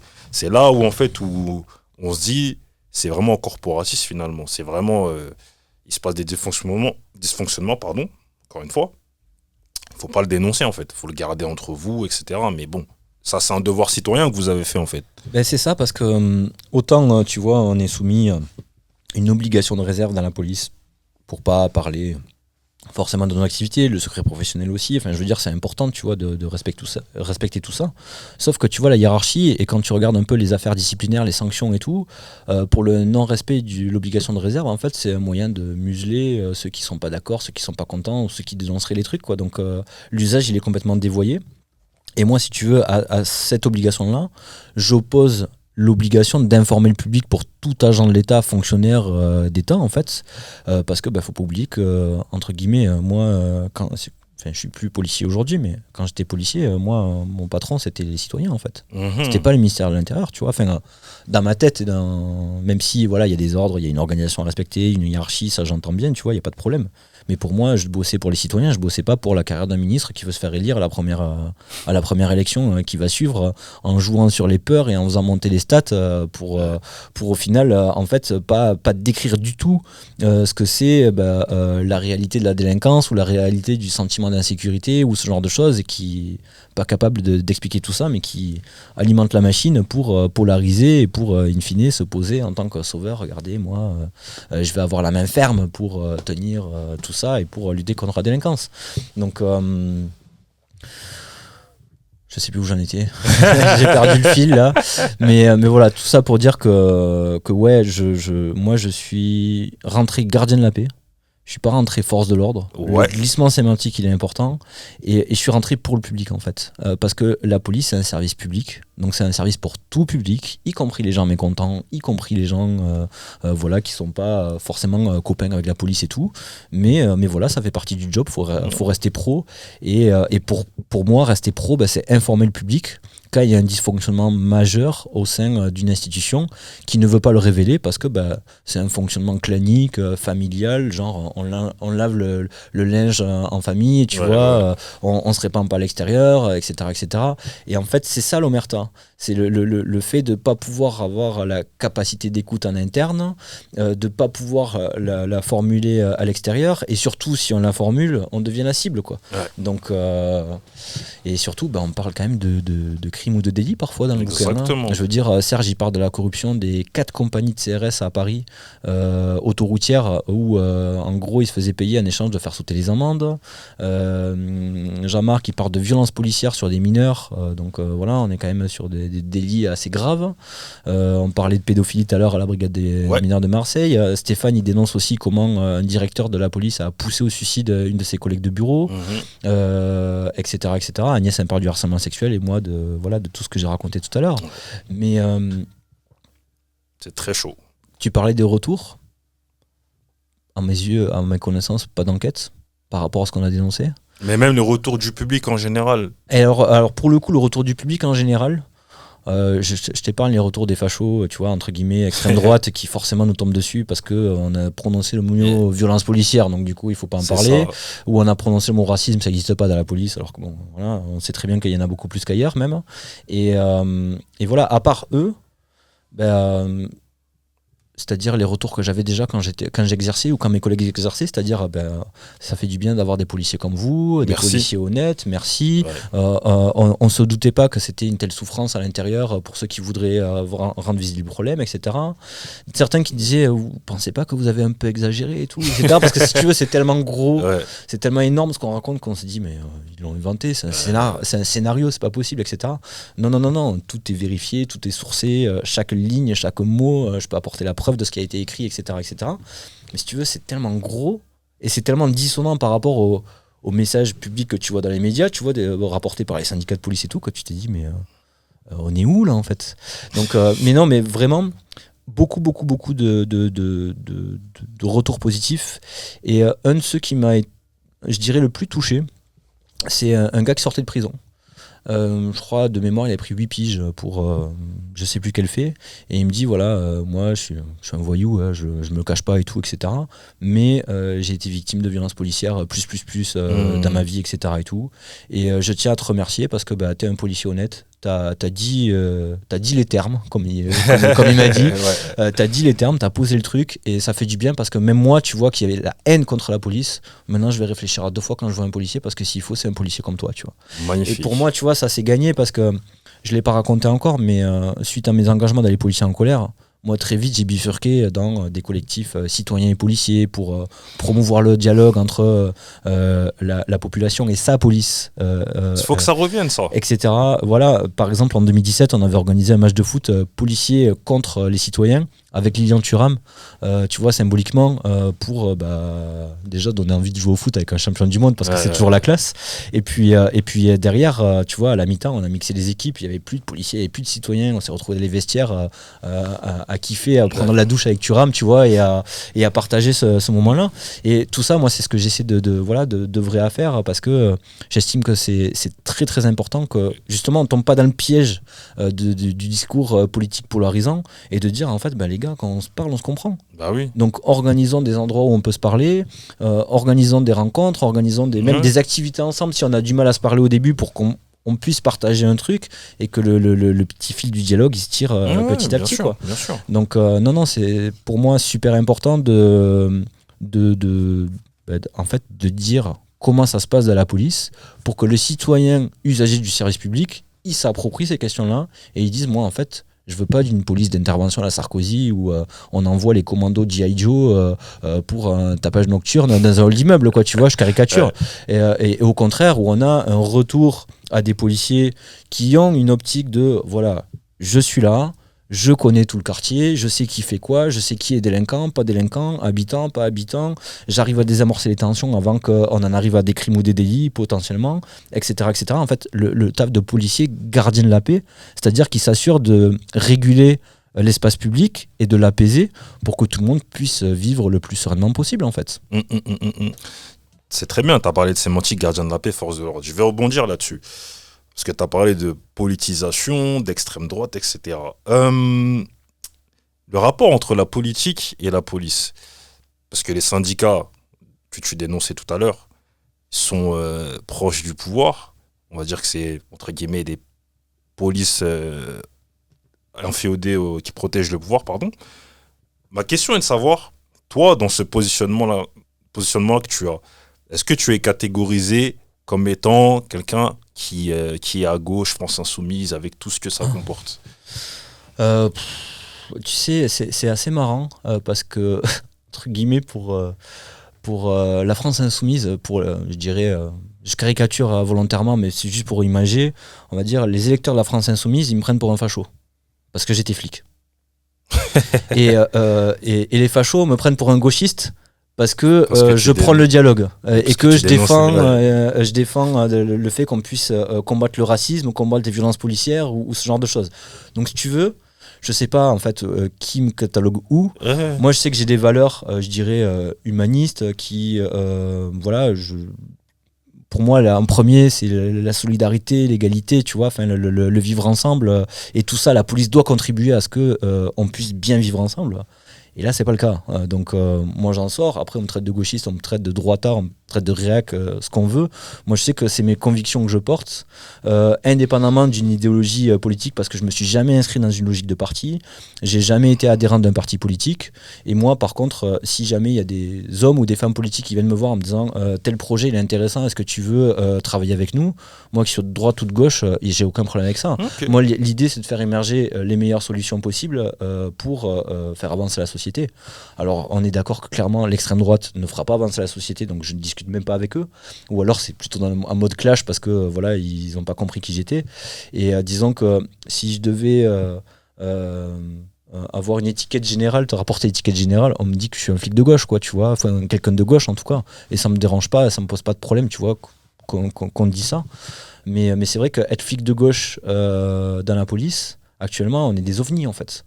Parce que, je veux dire, la droitisation politique de la société, elle est à l'œuvre depuis déjà pas mal de temps. Ouais. Ça se retraduit dans la police. Le recrutement. Dans le recrutement, dans la capacité à reproduire les schémas de recrutement avec la vision biaisée que les recruteurs ont de la police, etc. Donc le phénomène s'entretient. Et puis là, les attentats, pour moi, ils ont libéré la parole raciste dans la police aussi. Donc on a de plus en plus de gens qui revendiquent ouvertement Marine Le Pen va nous sauver ou Éric Zemmour va nous sauver, quoi. Enfin, et qui font du prosélytisme, y compris devant le public, devant les victimes, devant les gens qui ne sont pas censés entendre ça d'un agent du service public qui doit garder un devoir de neutralité politique par rapport à ses convictions. Donc ouais, non, j'ai on va dire une étiquette de gauche, mais voilà, c'est surtout, je dirais, la problématique, c'est de défendre ses convictions, en fait, parce que ça serait quelqu'un, même de droite, qui défendrait ses convictions, et j'en ai connu, notamment dans les policiers en colère, ça ne nous empêchait pas de discuter ouvertement de tous des solutions et de les réfléchir ensemble, même. Parce que tu sais, quand on parle de violence policière, forcément, tu as des gens qui vont te dire ça n'existe pas, etc. D'ailleurs, en parlant de ça, je vais te donner quelques mots. Donc, violence policière, bavure, refus d'obtempérer, contrôle aux faciès, quota. Qu'est-ce que ça t'évoque tout ça? Il y a plusieurs notions, mais je dirais que... Alors déjà, bavure, moi j'aime pas le mot, parce que bavure, ça renvoie à genre... la brebis galeuse du troupeau qui a fait une connerie, et donc du coup ça renvoie au truc où ouais, ok, bon, lui il s'est fait attraper parce que lui il a vraiment déconné, hein, mais nous on n'est pas comme ça. Non, en fait, s'il a déconné, c'est qu'on l'a laissé déconner, c'est que personne n'a intervenu avant, c'est que personne n'a dénoncé, c'est que sa formation pose problème, etc., etc. Donc c'est systémique, en fait. Parce que la structure même de la police, la structure même qui est organisée pour l'apprentissage du métier, les codes, le corporatisme, etc., font que, oui, il y a un caractère systémique. Donc moi, la bavure, je la mets de côté. Pour moi, je parle de violence policière, de violence policière systémique, dans la mesure où dès qu'il y a des violences policières, le réflexe c'est l'omerta, on se protège, on se couvre, etc., etc. Tu trouves qu'elles ont augmenté? Moi, je pense qu'elles ont même diminué. Ah bon? Ouais. Parce que vraiment, la police des années 80-90, c'était 100 fois pire que ça. C'était pas autant visible, il n'y avait pas autant. Tout le monde a un smartphone maintenant dans la poche, tout le monde peut être entre guillemets journaliste à filmer les faits, etc. Donc ça se voit plus. Ça choque plus parce qu'aussi on a un niveau d'acceptation de la violence au fur et à mesure du temps. On supporte de moins en moins la violence. Et tant mieux d'ailleurs, ça veut dire que notre société évolue, je dirais, vers un peu plus d'apaisement. Mais voilà, en fait. Il y en a un peu moins, tu disais. Il y en a moins. Enfin, du moins, je ressentais qu'il y en avait moins jusqu'en 2015. Après, encore une fois, en 2015, avec les attentats, avec la libération de la parole raciste, avec les nouveaux qui sont rentrés aussi, moi je les appelle la génération Bataclan, en fait. C'est-à-dire que les policiers qui sont rentrés, ils voulaient buter du terroriste islamiste en rentrant dans la police, quoi. Le mec va dans l'armée, en fait, ou va dans les forces spéciales, mais dans la police, c'est être gardien de la paix, en fait. C'est pas, tu vois, aller buter des gens parce qu'ils ont commis des crimes ou des délits. Notre rôle, justement, même si, tu vois, sur le plan moral, un terroriste qui a été abattu, quelque part, les gens se disent, bon, ben voilà, c'est un terroriste, ok. Un pédophile, c'est à peu près la même chose, tu vois, sur le plan de l'intolérance par rapport à leurs faits. Mais en fait, le taf de policier, c'est juste, on recueille les preuves, on l'interpelle, on le met hors d'état de nuire, c'est-à-dire, on le menotte, on le prive de liberté parce que sa liberté, il l'exerce pour faire du mal, et on remet la justice. C'est la justice qui décide, c'est pas nous. C'est pas nous qui sommes juges pour dire lui il mérite de vivre ou de mourir parce qu'il a commis tel ou tel truc. Alors après, voilà, dans les circonstances, au Bataclan, on va pas les interpeller, leur demander gentiment de nous suivre. C'était pas le cas, tu vois. Mais ce que je veux dire par là, c'est que rentrer dans une logique guerrière où le but c'est d'éliminer les menaces, on est dans le problème de, là pour le coup, d'un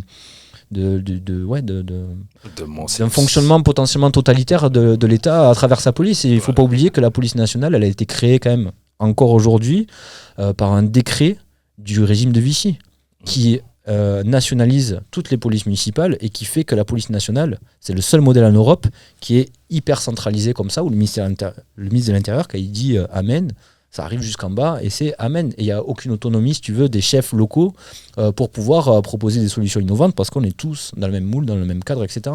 Et ça, c'est directement issu d'un régime totalitaire.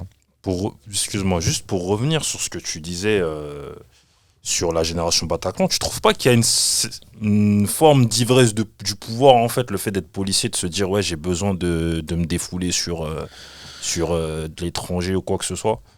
Je sais pas si... Alors, il y a cette forme d'ivresse du pouvoir-là, mais pour ce sujet-là, moi, je dirais qu'en fait, et j'en ai rencontré beaucoup dans la police, comme je te dis, en accompagnant les policiers traumatisés, je me suis rendu compte, en fait, qu'il y avait beaucoup de traumatismes qui étaient de l'enfance. Par exemple, tu vois, si je devais caricaturer le schéma, le policier, en fait, avant d'être policier, il a été victime. Et il veut se venger quelque part, ou en tout cas il veut apporter autre chose pour que son trauma à lui ne puisse pas se reproduire sur d'autres, etc. Il veut se venger des personnes basanées. Alors parfois c'est le cas, malheureusement, parce que... Parce que ça c'est le cliché, hein, tu sais, qu'ils disent ouais, souvent les policiers c'est des gens à qui on a volé des goûters à cours de récréation. Et c'est caricatural, mais en fait le policier qui va par exemple ne pas supporter la violence sur les enfants, c'est que lui-même il a peut-être été victime de violence quand il était gamin, et qui reproduit pas le schéma fort heureusement. Mais il y en a qui n'ont pas ce recul-là, qui ont été victimes de violence, et du coup qui deviennent violents eux-mêmes. Et là pour le coup l'uniforme malheureusement dans certains groupes, dans certains cas, et avec tout ce système d'omerta, permet justement à ce que le mec il se venge, quoi. C'est pour ça que tu vois, on retrouve souvent des tatouages, des logos The Punisher ou ce genre de trucs, tu vois, c'était un peu cette mentalité-là. Et c'est vrai que c'est dommage de ne pas être capable de s'émanciper de ces problèmes psychologiques, parce que du coup, on reproduit les mêmes schémas, les mêmes dysfonctionnements. Et c'est là où c'est un enjeu, à mon avis, primordial, que de recruter des policiers qui sont bien à leur tête, qui ont déjà fait une psychothérapie, voire une psychanalyse, qui se connaissent eux-mêmes en fait, et qui sont capables de savoir où est-ce que quels sont leurs points forts, leurs points faibles, et pas juste le découvrir à la première vision traumatique qui va forcément renvoyer à tout ce qui n'a pas été traité avant, quoi. Je vois. Après, on peut pas ne pas parler forcément des manifestations, les violences qu'il y a eu, les gilets jaunes, etc. Qu'est-ce que tu peux m'en dire ? Moi, alors avant les Gilets jaunes, il y a eu mai 2016, le 1er mai 2016, où là, moi, si tu veux, en tant que, je dirais pas expert du maintien de l'ordre, parce que j'ai jamais fait de maintien de l'ordre, mais si tu veux, j'avais quand même un regard et une analyse. Quand je vois que suite aux attentats, il y a une augmentation, si tu veux, du niveau de violence d'État, pour le coup, dans la présentation du dispositif policier, dans les modalités d'opération, dans la réponse qui est apportée aux manifestants. Déjà en 2016, il y a une fracture en fait. Il y a un truc un peu plus violent, et donc les gilets jaunes, derrière, ils l'expérimentent entre guillemets, parce que c'est des gens qui ne sont pas politisés, qui n'ont pas l'habitude d'aller à la manifestation. Et je me souviens, le 1er décembre notamment, à Paris, quand ça a commencé à chauffer, tu avais des gilets jaunes, ils étaient en mode selfie devant les CRS, regardez, on est en manif, alors que les CRS étaient en train de charger, quoi, tu vois. C'est-à-dire, ils n'avaient pas du tout les codes de c'est quoi les manifestations, comment il faut partir si jamais il y a un ordre de dispersion qui est donné, etc., etc. Et puis là, pour le coup, le pouvoir politique a eu peur pour les gilets jaunes. Le LBD, quand il est venu... Et là, quand je voyais les images et tout de violence telle, tu vois, je me disais, c'est pas possible. Et si tu veux, là, je vais te raconter une qui n'est pas dans le bouquin. Moi, en tant qu'OPJ, la police judiciaire, quand il y a eu les premiers 8 décembre et tout, etc., là, les moments où en fait la réponse d'État, ça a été de dire regardez, on interpelle un max de personnes parce que ça a été très violent. Ça justifie le discours de dire qu'ils ont été très violents s'il y a un maximum d'interpellations. Donc en fait, moi j'ai été chargé de récupérer, on va dire, des personnes interpellées dans Paris et en tant qu'OPJ de les placer ou pas en garde à vue. Mes consignes étaient très claires. C'est tout le monde en garde à vue, même s'il n'y a pas de motif. Donc même s'il n'y a pas de motif légal. Donc moi je suis quand même officier de police judiciaire, je rencontre au procureur de la République et tu vois l'institution judiciaire, donc je dis bah non, je vais pas faire de trucs illégaux, tu vois. Et par exemple quand on m'a ramené des mecs interpellés, il y en a un qui me dit bah, c'est quoi lui ? Bah lui port d'arme. Ok, c'est quoi son arme ? Bah il avait un boulon dans la poche. Boulon dans la poche. Bah oui, arme par destination. Je fais non mais stop, on arrête. Toi dehors. Un autre c'était ouais il a fait un doigt aux gendarmes. Un doigt d'honneur aux gendarmes. Ok. Les gendarmes, ils sont. C'était quoi ? C'était les gendarmes comment ? Bah, c'était les gendarmes maintien de l'ordre, il était dans la foule, il a fait un fuck, donc du coup on est allé l'interpeller. Les gendarmes, ils posent pas plainte, ben on sait pas. Bon, ben dehors. Enfin, tu vois, et derrière la hiérarchie qui m'appelle et tout, il me fait Monsieur Biran, là, on vous a dit placement en garde à vue systématique et tout, qu'est-ce que vous faites ? Je fais ben en fait, moi je fais pas de placement en garde à vue illégal. Donc vous vous débrouillez en fait avec vos ordres illégaux, mais moi je ferai pas ça. Et si tu veux, heureusement, si tu veux que. J'étais déjà un peu aguerri, j'avais déjà un peu la tête sur les épaules et du répondant, tu vois, donc je me suis pas laissé faire. Je sais que notamment dans un commissariat parisien que je citerai pas, il y a collectivement des OPJ qui se sont rebellés en disant on place plus en garde à vue les gens parce que là c'est n'importe quoi et tout. Mais derrière, il faut avoir les reins solides en fait, pour refuser un ordre illégal et pour l'assumer. Et je l'ai mis par écrit, tu vois, pour être protégé et tout. Mais ouais, non, là on est clairement. Si tu veux, que ce soit les manifs loi travail en 2016, que ce soit les gilets jaunes, même depuis, je veux dire, les retraites, dans les manifs des retraites, j'y étais dans les cortèges, tu vois, et tout. Quand tu te fais gazer, que tu es au milieu du truc où il n'y a même pas un jet de projectile, il n'y a même pas une insulte, il n'y a même pas un slogan anti-police, et tu te fais gazer 3 fois, la 3e fois, tu as envie de jeter des pavés comme les autres, en fait. Tu vois, tellement tu es énervé de cette injustice-là et du traitement qui est accordé. Et puis, entre-temps, il y a eu les Braves qui ont été créés. Ouais. Les Braves, ils sont pas très braves d'ailleurs, ils sont pas très courageux. Si jamais ils leur enlèvent leur armement, leur LBD et compagnie, là. Mais eux, ils sont clairement là pour casser, dissuader, massacrer, faire peur, etc. et tout. Est-ce que la police, elle est là pour faire peur à manifestation ?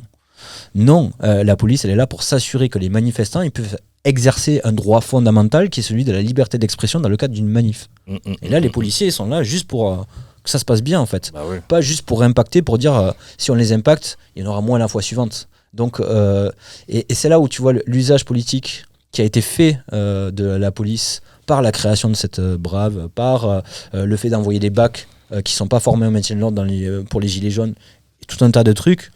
C'est là où c'est dangereux, parce que derrière, tu avais le discours qui disait mais regardez, les gilets jaunes ils sont violents, regardez, il y a ceci, regardez, il y a cela. Ça justifie, ça légitime les violences des policiers. Ça s'appelle le chèque en gris, hein, c'est un sociologue, M. Broder, qui le dit. C'est le mandat flou qui est donné par le politique au pouvoir policier pour dire voilà, il y a une mission, voilà, il faut se débarrasser des manifestants. Faites ce que vous avez à faire. Et les consignes, c'était clairement on impacte, on leur rentre dedans, on les dissuade. Et de fait, quand on se retrouve au Burger King avec des CRS, tu sais, comme ça, avec les matraques sur des gens au sol qui n'ont absolument rien fait et tout, mais ils ne comprennent pas. Parce qu'on leur a demandé de faire ça, en fait. Tu vois ce que je veux dire ? Je vois. Et la loi sur le refus d'obtempérer, qu'est-ce que tu en penses ? Ah ben alors là, c'est terrible, parce que quelque part, je me sens... c'est bête ce que je vais te dire, mais je me sens responsable. Parce que quand on a été dans les policiers en colère, on a débordé les syndicats, ils avaient complètement perdu la main, ils avaient même peur, tu vois, de perdre leur pouvoir et leur place et leur statut. Et derrière, ils ont très vite récupéré la main en disant on va flatter les policiers. Et ce qu'ils demandent depuis longtemps, c'est une loi mieux faite qui encadre la légitime défense, notamment pour les refus d'obtempérer. C'est une espèce de vieux serpent de mer, tu sais, comme le fait de pouvoir rentrer avec son arme à domicile, comme le fait de... Voilà, il y a plein de petits trucs comme ça de la police que tout le monde réclame plus ou moins sans vraiment le réclamer. Et là, les syndicats, ils ont dit, OK, on va aligner la loi sur le régime juridique des gendarmes. Et ça a amené des... Et ce qui est terrible, c'est que ça a amené surtout une mauvaise interprétation, parce que moi, je me souviens, les moniteurs de tir nous disaient, en gros, maintenant, vous avez le droit de tirer sur les voitures. Comment ça, le droit etc. Je veux dire, il y a quand même une légitime défense, proportionnalité, nécessité, etc. Les menaces immédiates et tout à prendre en compte. Non, maintenant la loi vous permet de tirer sur les voitures. Et si tu veux, cette interprétation-là, la mauvaise formation qu'il y a eu derrière, et puis la radicalisation des syndicats sur l'espace médiatique, sur la question des refus d'obtempérer notamment, où ils te donnent des chiffres, oui, un refus d'obtempérer toutes les tant de minutes, etc. En fait, prends-le en proportion du nombre de refus d'obtempérer qu'il y avait avant, tu verras que ça n'a pas bougé. Tu verras que le permis à points, ça fait sauter le permis, donc il y a plus de gens sans permis, donc il y a plus de gens qui font des refus d'obtempérer parce qu'ils n'ont pas envie de se faire gauler, etc., etc. Enfin, je veux dire, il y a des mécanismes qui expliquent ça, sauf que eux, non, refus d'obtempérer, ça veut dire tentative d'homicide sur policier, donc on tire. Ça a amené le Pont Neuf et ça a amené Naël, quoi. Ouais, Pont Neuf, Naël et plein d'autres, malheureusement. Et, il y a les plus connus d'entre eux. Ouais, il y a eu Swell aussi à Marseille, voilà, il y en a eu beaucoup, je pourrais pas tous les citer malheureusement, mais voilà, beaucoup trop. Et surtout, en parallèle, c'est ça qui est fou, c'est que les gendarmes, ils tirent pas plus, ils tuent pas plus. Et là on se dit merde, il y a un problème quand même. Les gendarmes, ils ont le même texte de loi, ils ont les mêmes armes, ils ont les mêmes, censés en tout cas avoir les mêmes stratégies d'intervention, de méthodologie policière. Et la police, ils tirent 10 fois plus. Enfin, on est où là? Et quand tu compares aux pays européens, on est le pays où il y a le plus de morts, en fait, où il y a le plus de tirs policiers, quoi. Alors qu'on est quand même censé être la France, pays des droits de l'homme, tu vois, pays des lumières. Enfin là, on n'est plus des lumières, là, on est clairement dans l'obscurité avec ce truc-là, tu vois. Et surtout, ce qui est intéressant, c'est que en général, sur les refus d'obtempérer, sur les tirs comme ça, là, qui posent problème. Enfin, qui posent problème plus que problème, puisque il y a quand même des morts derrière. Je parle pas pour Naël, c'est un autre truc, mais c'est des jeunes policiers, en fait. Des policiers stagiaires, des adjoints de sécurité ou des policiers qui n'ont même pas 10 ans de carrière. Et en fait, il est où l'encadrement, là? Ils sont où leurs formateurs? Ils sont où leurs chefs? Ils sont où les officiers? Et tu vois, et c'est ça qui à mes yeux, est problématique. C'est que tu vois, comme on disait depuis le début, tous les jeunes policiers sont envoyés à Paris, etc. Et tout. Au bout de 6 mois que tu es à Paris, tu es chef de bord. C'est toi qui chef de la patrouille alors que t'es encore stagiaire, t'es même pas titulaire, tu vois. Enfin, je veux dire, ça m'est arrivé, ça est arrivé à plein d'autres et tout, etc.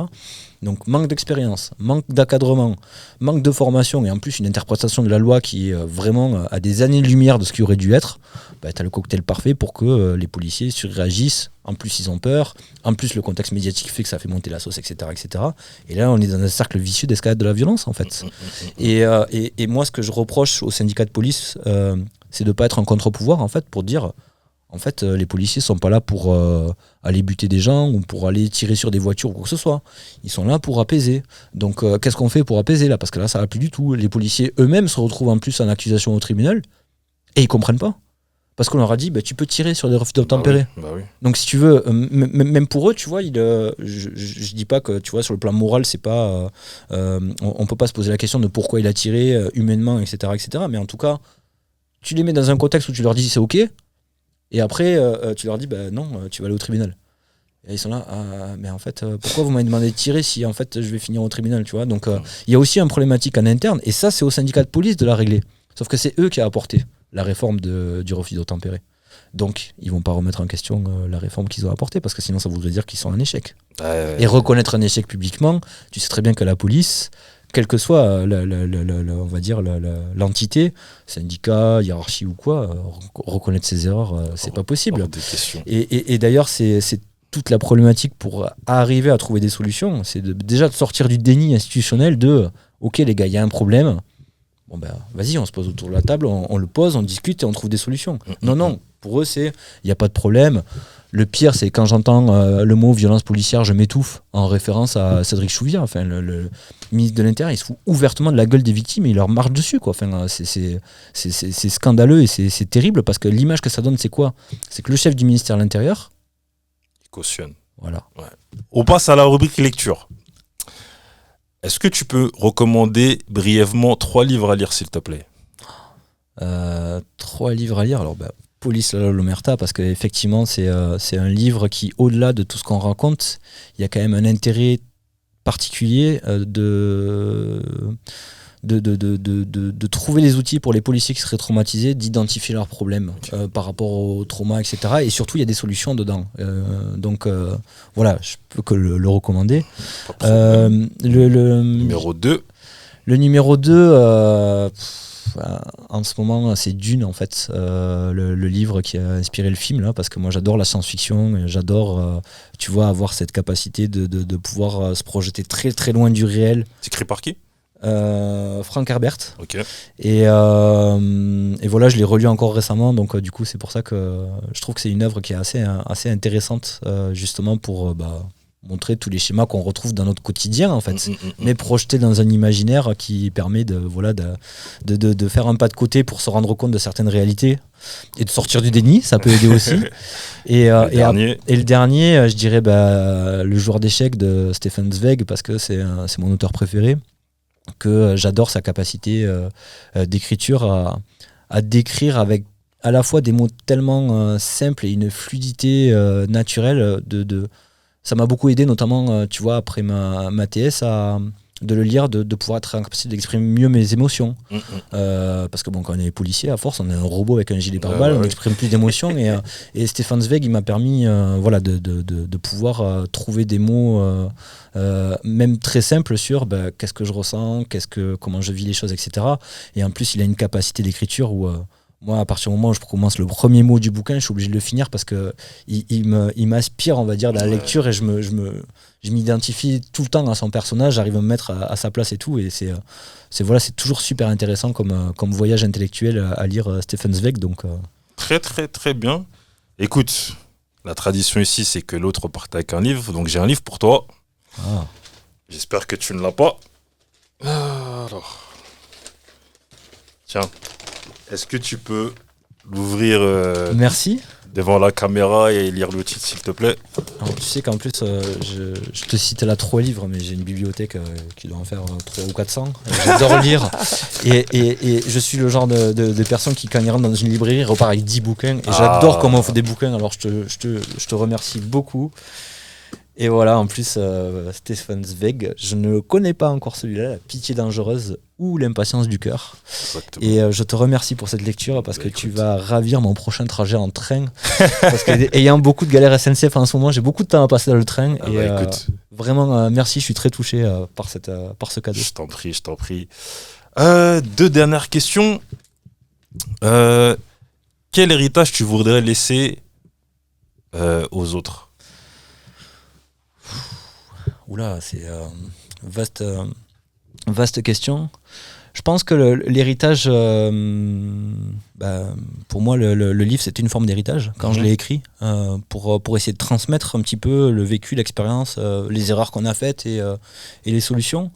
Moi, ce que j'aimerais transmettre dans l'absolu, c'est que on revienne au vrai sens de gardien de la paix, en fait. Si la police pouvait être capable de se doter et de recruter, de former des gens véritables gardiens de la paix, je pense qu'on aurait beaucoup moins de problèmes dans notre société aujourd'hui. Je continuerai à œuvrer jusqu'à ma mort, je dirais, pour ça, parce que c'est viscéral et que c'est un engagement que j'ai pris depuis le début. Et si je pouvais transmettre l'essence du gardien de la paix, en tout cas la motivation à être gardien de la paix, je signe tout de suite. Ça, c'est notamment aux jeunes que tu dis ça? Ouais, aux plus jeunes, parce que forcément la transmission, on se dit que c'est transmettre plutôt il faut miser sur les générations futures, et donc les très jeunes déjà aujourd'hui. Mais c'est vrai que après, ce que j'essaie de transmettre aussi à mon entourage, c'est de croire en ses rêves et de foncer aussi, et de ne pas se laisser embarquer dans le petit... les petites habitudes du quotidien, parce que l'expérience d'avoir entre guillemets affronté la mort et d'en être revenu, moi maintenant je me dis que peut plus m'arriver, en fait. Donc je me sens libre, tu vois, de porter tous mes projets et sans contrainte, ça. Et j'aimerais que les gens puissent avoir cette capacité là, parce que c'est pas donné à tout le monde. Moi je m'estime chanceux de pouvoir le faire.